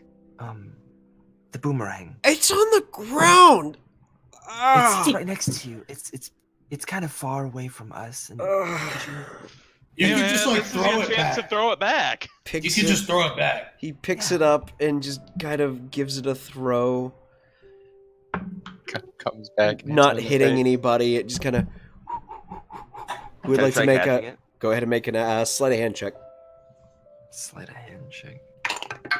Seriously, a nat 20 on catching a boomerang? As That's it kinda comes dumb. by, grab it. The most useful of nat 20s. Yeah. My best nat 20. As of you've the got a game. boomerang. Everyone needs to look cool sometimes. You I grab the boomerang and be like, Yours was catching a boomerang. yeah. A ray of sunshine meets the boomerang as it enters your hand. Yeah. You hear one of the seeing this epic catch as you just kind of like grab it in the air and do just like a little bit of a spin before you kind of like set yourself right. One of the guys one of the wounded sitting on the ground who's kind of missing a leg and just kind of sits there, watches it and goes, "Well, bloody hell, you look at that right there. That looks like a great way to play a brand new game. I think I'll call it Ultimate. Where you throw an object down a field and you try and catch it and intercept it from other people. Scoring between two cones. And saying something like, yeah, grab that scuba or something stupid of that fucking kind. Just gonna call it Ultimate and have a grand fucking time in a giant open field. That's what... I appreciate you coming up with that kind of a game right there, lads. I'm gonna fucking Is he steal that holding a idea. plate in his hand? You know? I think you need to include some sort of tackling into that, though. Yeah, and I think you can only score points if you hit other players. I don't know about that. I think it's going to be more of one of those games where you grab the boomerang, or maybe we'll call it something different so it doesn't come right back to you like a cheating bastard that you might be. We'll make something called a frisbees or something of the sort, and we'll just going to throw it down a field and you'll try and catch it, and yeah, we'll incorporate some tackling and the like, and we'll turn it into a sport. I look forward to this game when I return. If it's not done, you'll be missing your other leg. We're gonna get back and they're gonna have like an ultimate league. Like, I'll be like, no, have like be like middle of a tournament. I rather prefer the one that's actually hitting people, like Sin said. I don't know. For some reason, I feel like you're the kind of guy there, big man, who'd walk up into a room where there's a wee baby sleeping in a little tiny what they call a manger, and you'd steal the wee baby Harmony out of the manger, and just to keep it warm, and you'd be stealing the wee baby Harmony. But you'd be doing it for the right reasons. Feel like you're that kind of... Obviously, in this situation, the baby would be cold. Otherwise, why would I take it? Oh, it makes sense. You seem like the kind of guy with your big muscly arms there for some type of elf you be, and you're definitely not a dark elf, so you'd probably be somewhere. You don't look like a high elf either. You're not that tall like the other one there, and you're not that haughty like him too. So you might be a wood elf if I be correct. But you seem like the kind who'd tuck him into your muscly man pecs and try and keep him warm as best as possible. Yeah, why wouldn't I? The baby was cold. As long as you don't try Is there and... a cold baby somewhere I need to, keep warm? I don't know, have you investigated the area to find a cold baby? Well, I mean, if you would hide one from me, that would be really messed up. I would totally keep it warm. Oh yeah, I'm not it would gonna be. go look for it. It would be the absolute most messed up fucking thing an individual could do to another individual. Hiding a wee baby who's cold, just looking to Are stay you warm. pregnant? Oh, I'm Are you not. trying to tell me something? No. For God's sake, no, me wife though. My wife is expecting a baby too soon. Do you want me to take care of your wife? No, I don't want you to take care of my wife, you fucking daft bastard. I can do that just fine, despite the gimp leg. Gimp leg, you're missing one. I'm missing one below the knee. I can walk fine. Get me a piece of wood. I'll jam it to the edge of my stump here, and I'll hobble after your ass like you don't believe. So, and I'll pick him up and like stand him up. Do you stand him up? He actually keeps balance pretty well, though his breath reeks of poison water. You sure you don't need me to take care of your wife and your baby? As you say that, he just rears his head back.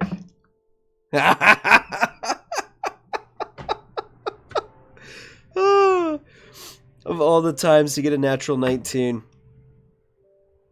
He just rears his head back as you hold him up and BAM! Smacks you in the nose for 6 points of bludgeoning damage. As he cracks your nose, you feel a little bit of a off to the side as you kind of stumble back, and he just kind of like, oh, aye, look at that.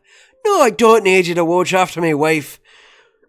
All I need is a bit of a leg back, and I'll be back fine and fit. Is there a stick nearby? A stick, a stump? No sticks or stumps nearby.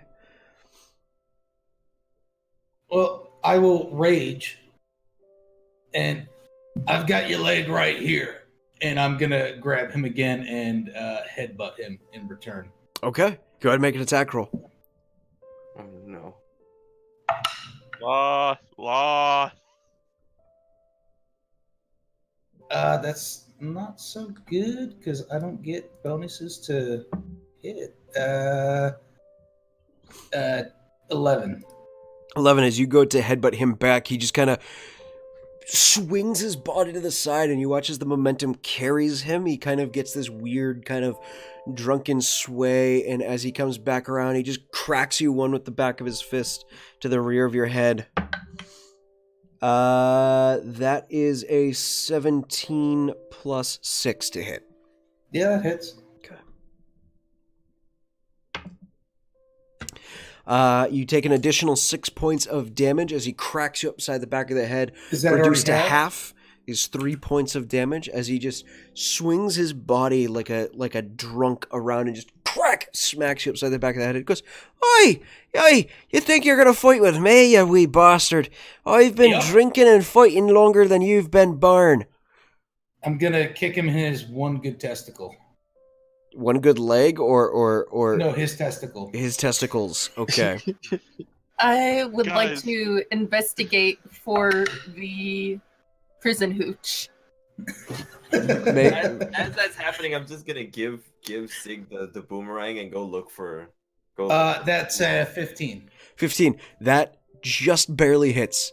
As you come back round and go to swing, you don't hit him in the testicle. He swings his stump leg into it and kind of like catches it with the thigh. He takes 6 unarmed damage. 6 unarmed points of damage as you crack with your leg directly into his quad. There's a that's a good hit right there. Well done.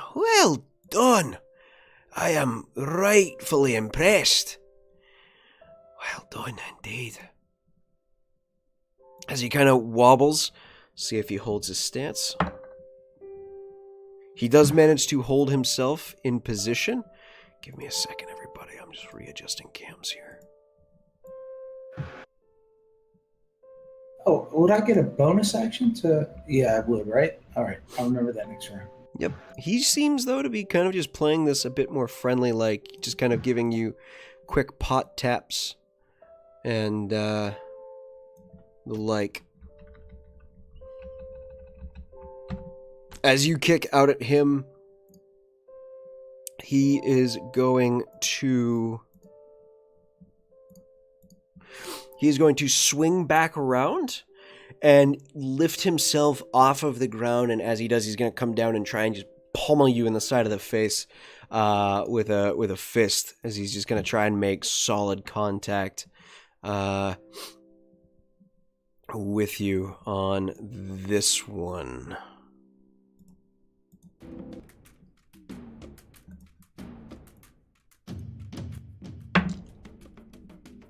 That's a natural 20. Misses. Not bad. What happened to everybody? Oh. Not bad on the damage, though. You take 9 points of bludgeoning damage, reduced to 4, as he comes down around and just smacks you in the side of the head. As he kind of swings his body around as he tries to recenter himself, as he is missing a leg. And this time, though, as he comes down, he just kind of... and just kind of holds himself... Okay, alright, I think I'm a little work. Balance today. And I'm gonna punch him twice on the ground. He's only been hitting you once. You're gonna go for the second punch? Yeah. Okay. That's advantage, right? He's prone? He is I prone, assume? yep. 17 plus stuff. Hits. And 18 plus stuff hits. So that is 12 non-lethal damage. Okay. As you boom, boom, get on top of him and wail into him, he's still conscious and just like, oh, you fuck! You're hitting a man while he's down. God! And he is going to just take the stump of his leg and he's just going to try and wail you with the leg stump up to the groin. I hit your wife when she's down, too. My wife would hit you back, except she'd use a knife. Jesus. That was almost a nat 20. That's that's not a 14. I'm sorry. That's a 19 to hit. What is your armor class? More than enough for 19. Right. What's your armor class? Oh, 13. 13. Okay. He does beat the DC needed to hit you in the nerds as you feel a sudden whoop. I need you to go ahead and make a con save. I'm raging. I've been hit playing soccer and I know. haven't gone down. I know. I have the DC. You need to fill it by 8 or more. Raging is just strength checks, right? Yep. All right. That's not so good. 5 plus 3. You fail it, but you don't find yourself stunned for the round, but he seems pretty feisty and just kind of like getting in on you. And with that, as you hit him twice this time around, he's going to, after hitting you in the groin, he's just going to come up with an elbow and just crack you in the face. An 18. Yeah. Oh, shit. These guys are so easy to lose. That is 4 plus 3 is 7, reduced to half is... Tree? 3. Did I give you the damage for the first hit? Nope. So he hits you for 3 points of damage, and you take an additional 3, so a total of 6 points of damage for the 2 hits. So he just kind of looks up at you and, are you fucking done now? Is he still on the ground? Still on the ground. He's got a smile on his face. I'll let Rage subside and be like, yeah, I guess so. You're pretty feisty. And I'll pick him up. He looks at you as you pick him up. He grabs you by the forearm, just pats you on the side, and, oh, yeah, I like you too. You're not a bad fucker. You almost got me there. I like you. You're good. You're good shit. Yeah. Your old lady said the same thing. I knew I liked you for a reason. I know I did. Smart fucker you are. Yeah. Let me get you a round of this poison water you so enjoy. Oh, that's alright. And he reaches into his pocket and he opens up a flask that you see has these arcane sigils etched into it, uncorks it, just starts drinking, and not just like drinking, but chugging down the contents of the flask. As he drinks it down, he starts recapping it, gives it a little shake. It's always full. Stores it back in his pockets. Yeah, and I will pop my last coconut and drink that. You gave your last You coconut did. away. Oh, You I gave did. all your coconuts away. I drank one and I gave one No to. more nuts. No No more nuts. tree nuts. Why is it still in here? Well, I'll drink from my water skin. Goodbye, last while You he's can doing call me that- Calder, by the way.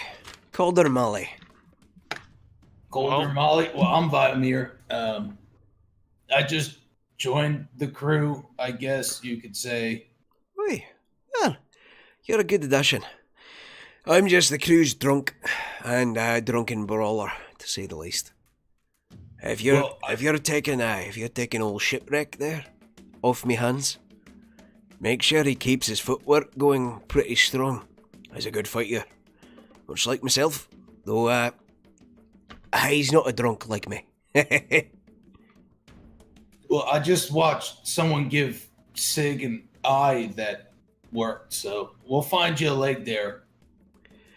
Wait, they've got these robotic eyes, you know, robotic legs that you can attach and they kick a little bit stronger. So that'd actually be kind of fun. It'd be fun to kick a man in the nuts with a robotic leg, if you ask me. Yeah, Can I hear the ding? Probably something will pop. we'll call you Tink Tink. Not a bad name, if you ask me. Well, Viamir, it has been a pleasure.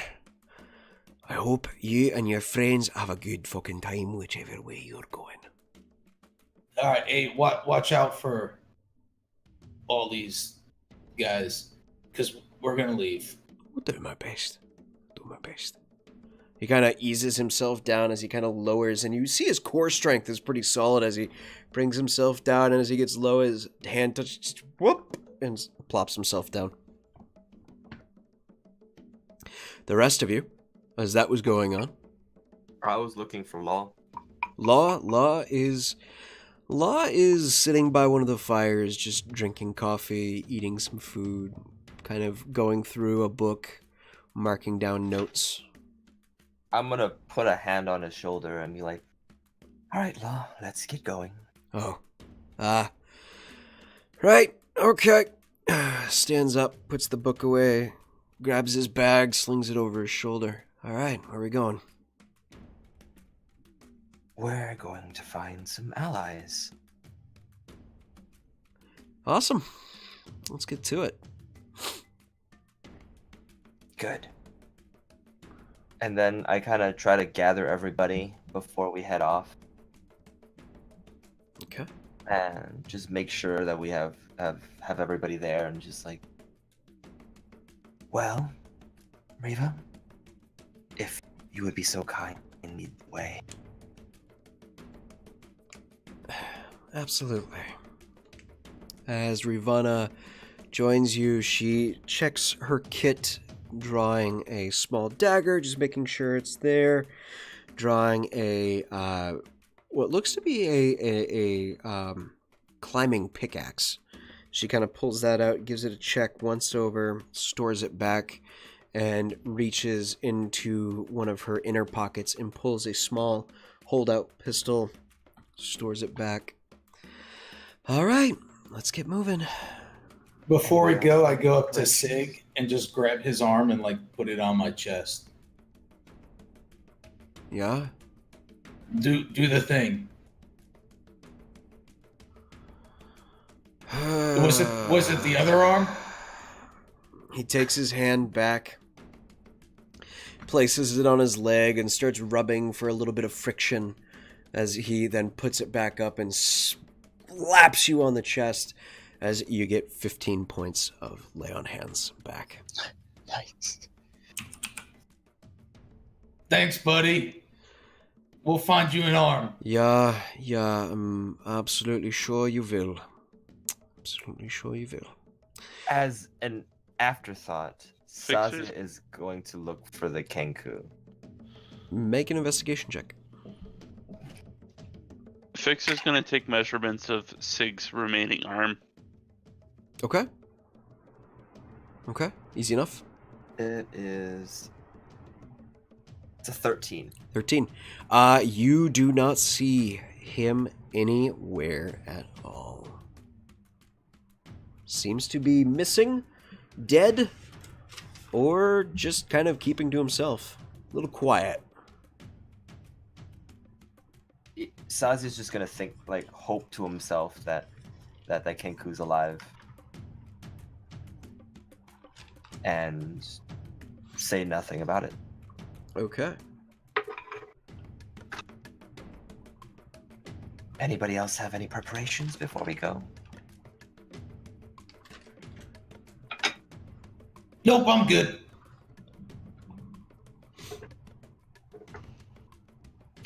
Okay. Fixer's gonna check with the engineers just to make sure they have everything in order.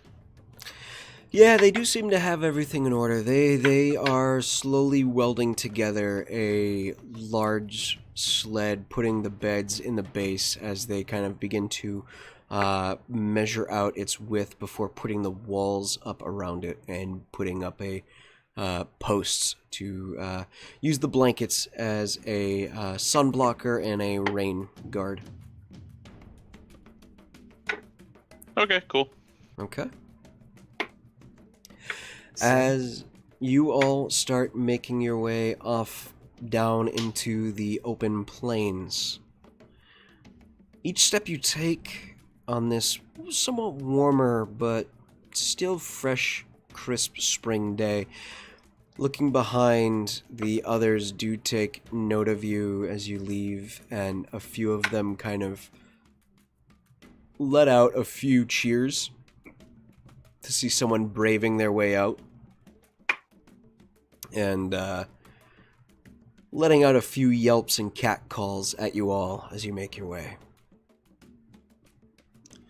You have a 12-hour march ahead of you. What is the marching order, and who is wanting to make perception checks, or do all of you want to make perception checks? Hawk's gonna fly ahead. I'm gonna keep as close to Riva as possible, but I smiled to Sazia smiled to himself when people were cheering. I will go in front. Okay. So how many people total are there? There are 6 of you, and then Rivana, so a total of 7 people on this Okay, so journey. just okay. I didn't want to make sure no one else was Rivana coming. and Law are the only current NPCs. with you Okay, at the so moment. Eowyn will take the rear. He feels like he could, if something happens up front, he could get up to the front pretty quickly, but he's going to be watching from the back. Okay. Fixer's gonna stand behind, or gonna walk behind Biomir. Okay. Law will stand in the middle. Rivana will also kind of stand in the middle, but make her way up to Viamir every 2 hours just to make sure that he keeps going in the right direction. She seems to at least be making a beeline for the road, to at least run chances that you guys might come across a vehicle. Go ahead, everyone, and make a perception check. Perception! No! 20 total. Nice. I'll be at the back, investigating everyone's booty. Okay, investigating that booty. Yes. Sazia apparently is still smiling to himself a little bit too much because that is a net 1. Oh, jeez. Nice. Fixer got an 18, Hawk got a 15. Okay. Booty investigation is 16. Okay. I got an 8. Everyone's booties look dank. Dang, this fuck, huh? Damn. Yeah. Just the good shit. That's the good stuff. Okay.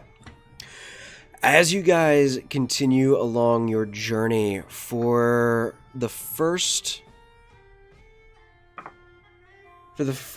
7 hours, the day goes by uneventful. Seeing nothing that stands out or has any point of major interest. Everything's quiet. It's calm. Birds in the sky. calming.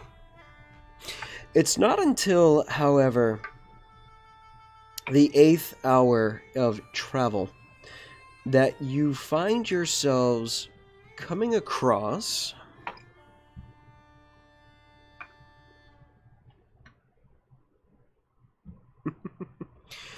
you find an old man making his way out of one of the forests, plodding along a large hulking bear with what looks to have some plated armoring from some chitinous beast. The old man sits atop, his tanned, weathered skin wrinkled and pulled taut against himself, his thick gray beard and hair long and scraggly, filled with roots and leaves and possibly a bird's nest as well, somewhere in there. As he sits atop the bear, the two make their way across the field. The bear turns, notices you all, just continues making his way forward. The old man, never turning once to look, continue marching their way across.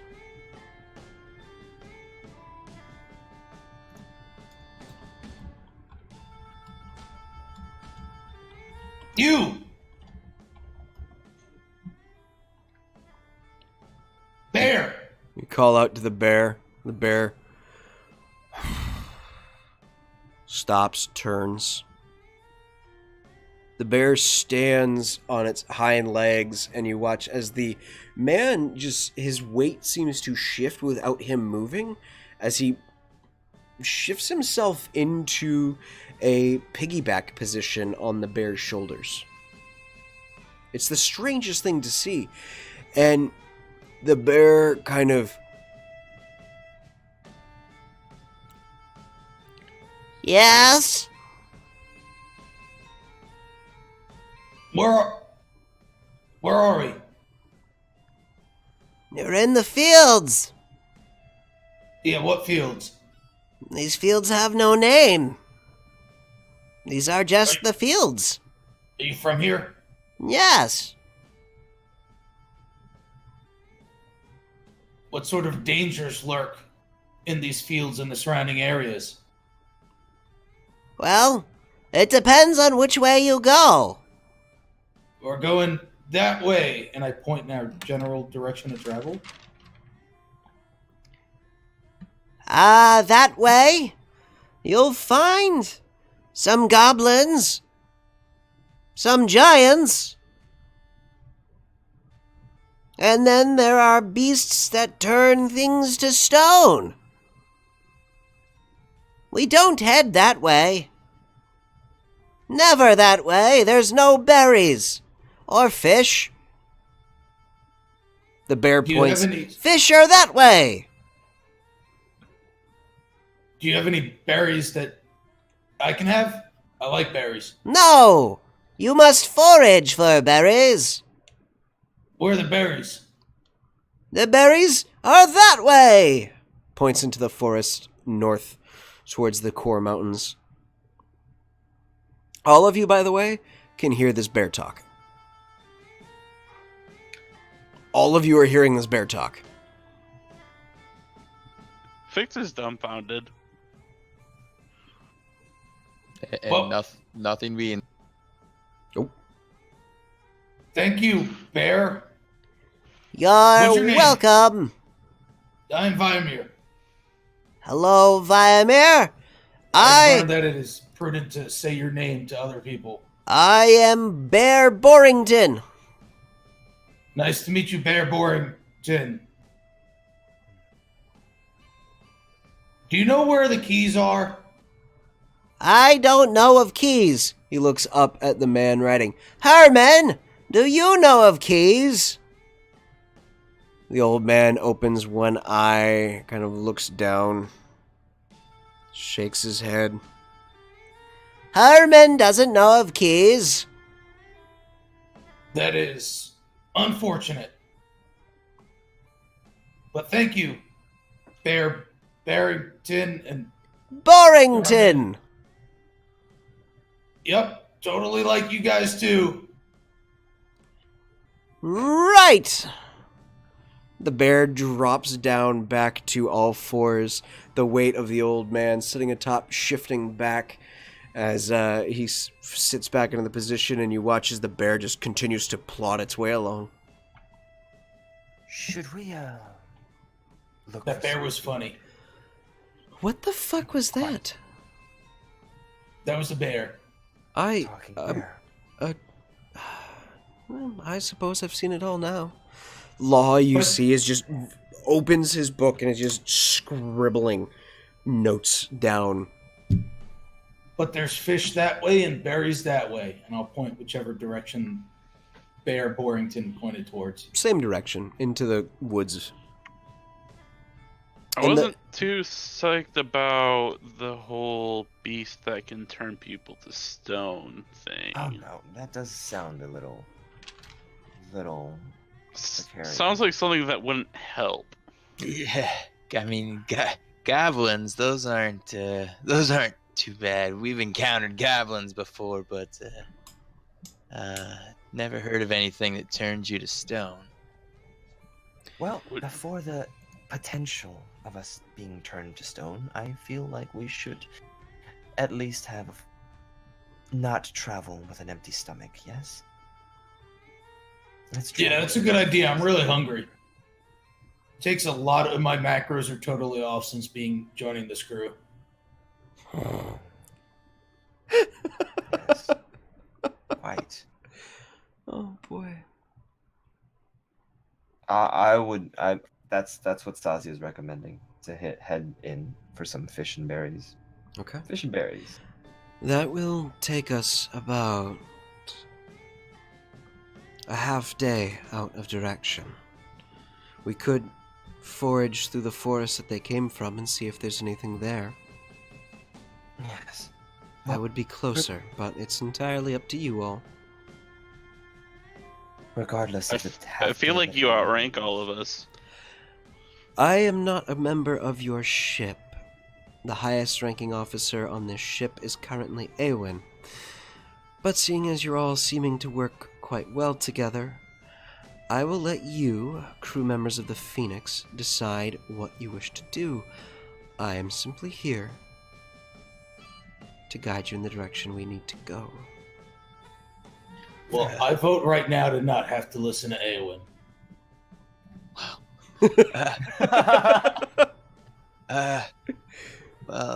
Okay. I mean, we could get some food and then continue on. It's good to eat. You kind of need to do it. Like, that's pretty normal. Yeah. So you want it? So you're saying you want to go get the food? Well, do you propose not eating? No, he proposes eating. You're technically listening to him, Viamir. Well, in that case, we're not going to eat. Well, it sounded like more of the group wanted to eat. Maybe. Yeah, it was my idea. You're listening to me now. No, I'm listening. I'm listening to everybody. I mean, That's good, but I can speak the loudest. I mean, it's a possibility. I mean, there's maybe some people who can speak a little bit louder, but I think if all of us said we want to go get food together, that'd probably be a little bit You louder. want me to talk louder? Yes. Okay. So if I win, what are you going to give me? We'll get you some fish if we go to get food. What are you going to give me, Viamir? What am I going to give you? Yeah, if I win. The satisfaction of knowing that you're a champion and better than the rest of us. Is that not enough? No. Well, then, in that case, I will give you... You can have Eowyn. Man, But you don't own Eowyn. Can I pick Eowyn up? probably. If he lets you. Probably yes. If he lets you. Are you attempting to pick him up? Eowyn's probably gonna just be like, what are you doing? Not really fighting, and probably most. Like, here, look, I have him. Are you going to give him to me? If you win. Okay. I bet I can yell louder than you. Very well. Viamir, I don't think that's a good bet. Okay, right.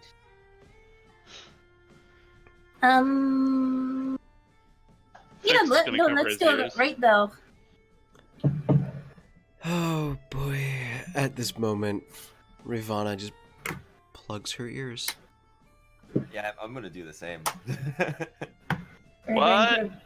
We're Fix going to have already a got yell off. Okay. How are you going to yell there, Sin? Loudly. Are you going to be Loudly. using thaumaturgy? I don't have thaumaturgy. Okay. Minor illusion? Go ahead and make a performance check. Oh boy, performance. Mm-hmm. Oh boy. Okay, that's not great. It's a 16. 16. Okay. Viamir, go ahead and roll a performance check. It's a 16 on the die. Minus so many things. That's a 13. 13. Okay. Awen, are you performing in this as well? Eowyn's just kind of yelling as he's being held by. As he's Make a- being Make a performance stood. Make a performance check. Let's see what happens. That's a 16 total as well. He's being Simbad. As you're being held aloft by a screaming Viamir, you as well start to scream as Sin also begins to scream. The three of you unleashing a bizarre melodic vocal into the open air of the plains as you're staring down at Viamir, just like, ah! Viamir just, ah! And just Sin letting this just melodic scream go out yourself that kind of hits a peak that you've never hit before as you all bring yourselves down and you place Awen down. Awen and Sin both screaming quite well, just due to the tie, Sin winning with her modifier. Viamir, you definitely lost the screaming match, but as Ravana unplugs her ears, just, oh, you people are not going to get anywhere in life. And yet you might. I could be surprised. Owen, again, you surprised me. I will not underestimate you again. And your drunk teacher obviously holds you in high regard. And if you can maybe learn to fight like him, you won't be so useless. Eowyn just kind of like shakes his head in agreement, like, yeah, you're always right. Law is at this point scribbling down a melody to your screaming. Yes, we just made a sweet chorus. You just made death metal. Symphony of Cacophony.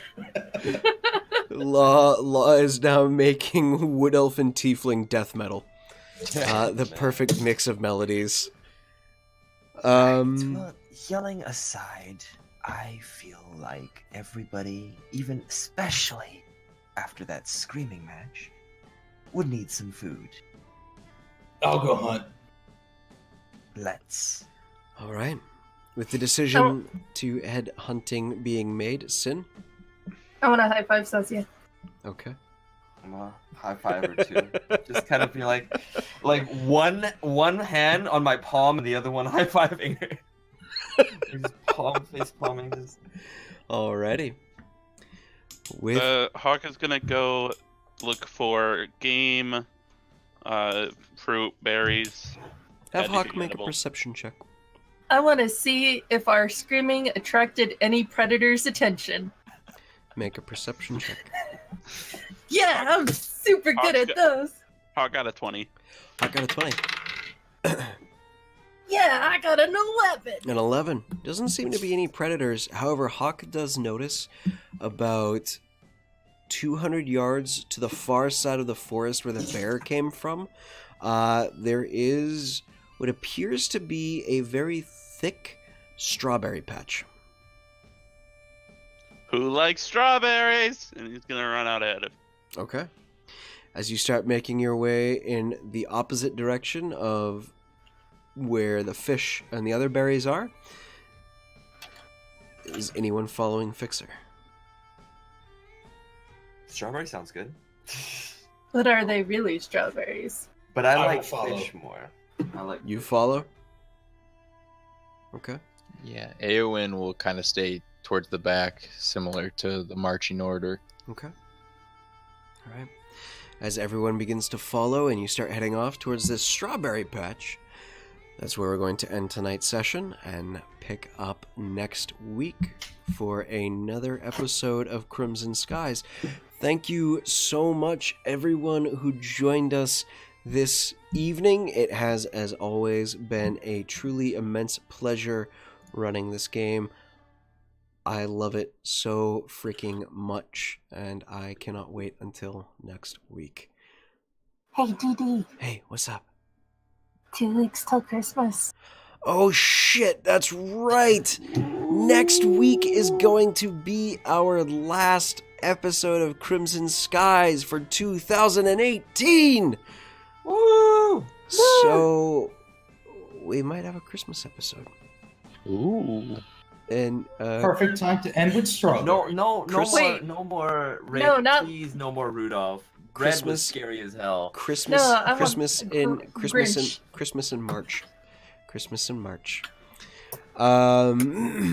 As you guys start making your way off, we're gonna end there, and we're gonna pick this up next week. And let's see, as we won't be having Crimson Skies the 25th, that is Christmas Day. That evening, I'll probably stream something. There will probably be something on the channel. But Just Christmas unfortunately, music. it won't be D&D. But everyone, thank you so much for joining us. Thank you as well to our 2 new family members, those who joined us. Let's give a shout out to Zemberk and Jaden Arco. Thank you so much for joining the show. Thank you so much for joining the family. I hope to see you guys around a lot more for more of our amazing adventures and all of our games that we have here on Damage Dice. And with that, folks, I'll see you all next week. Bye now. Bye.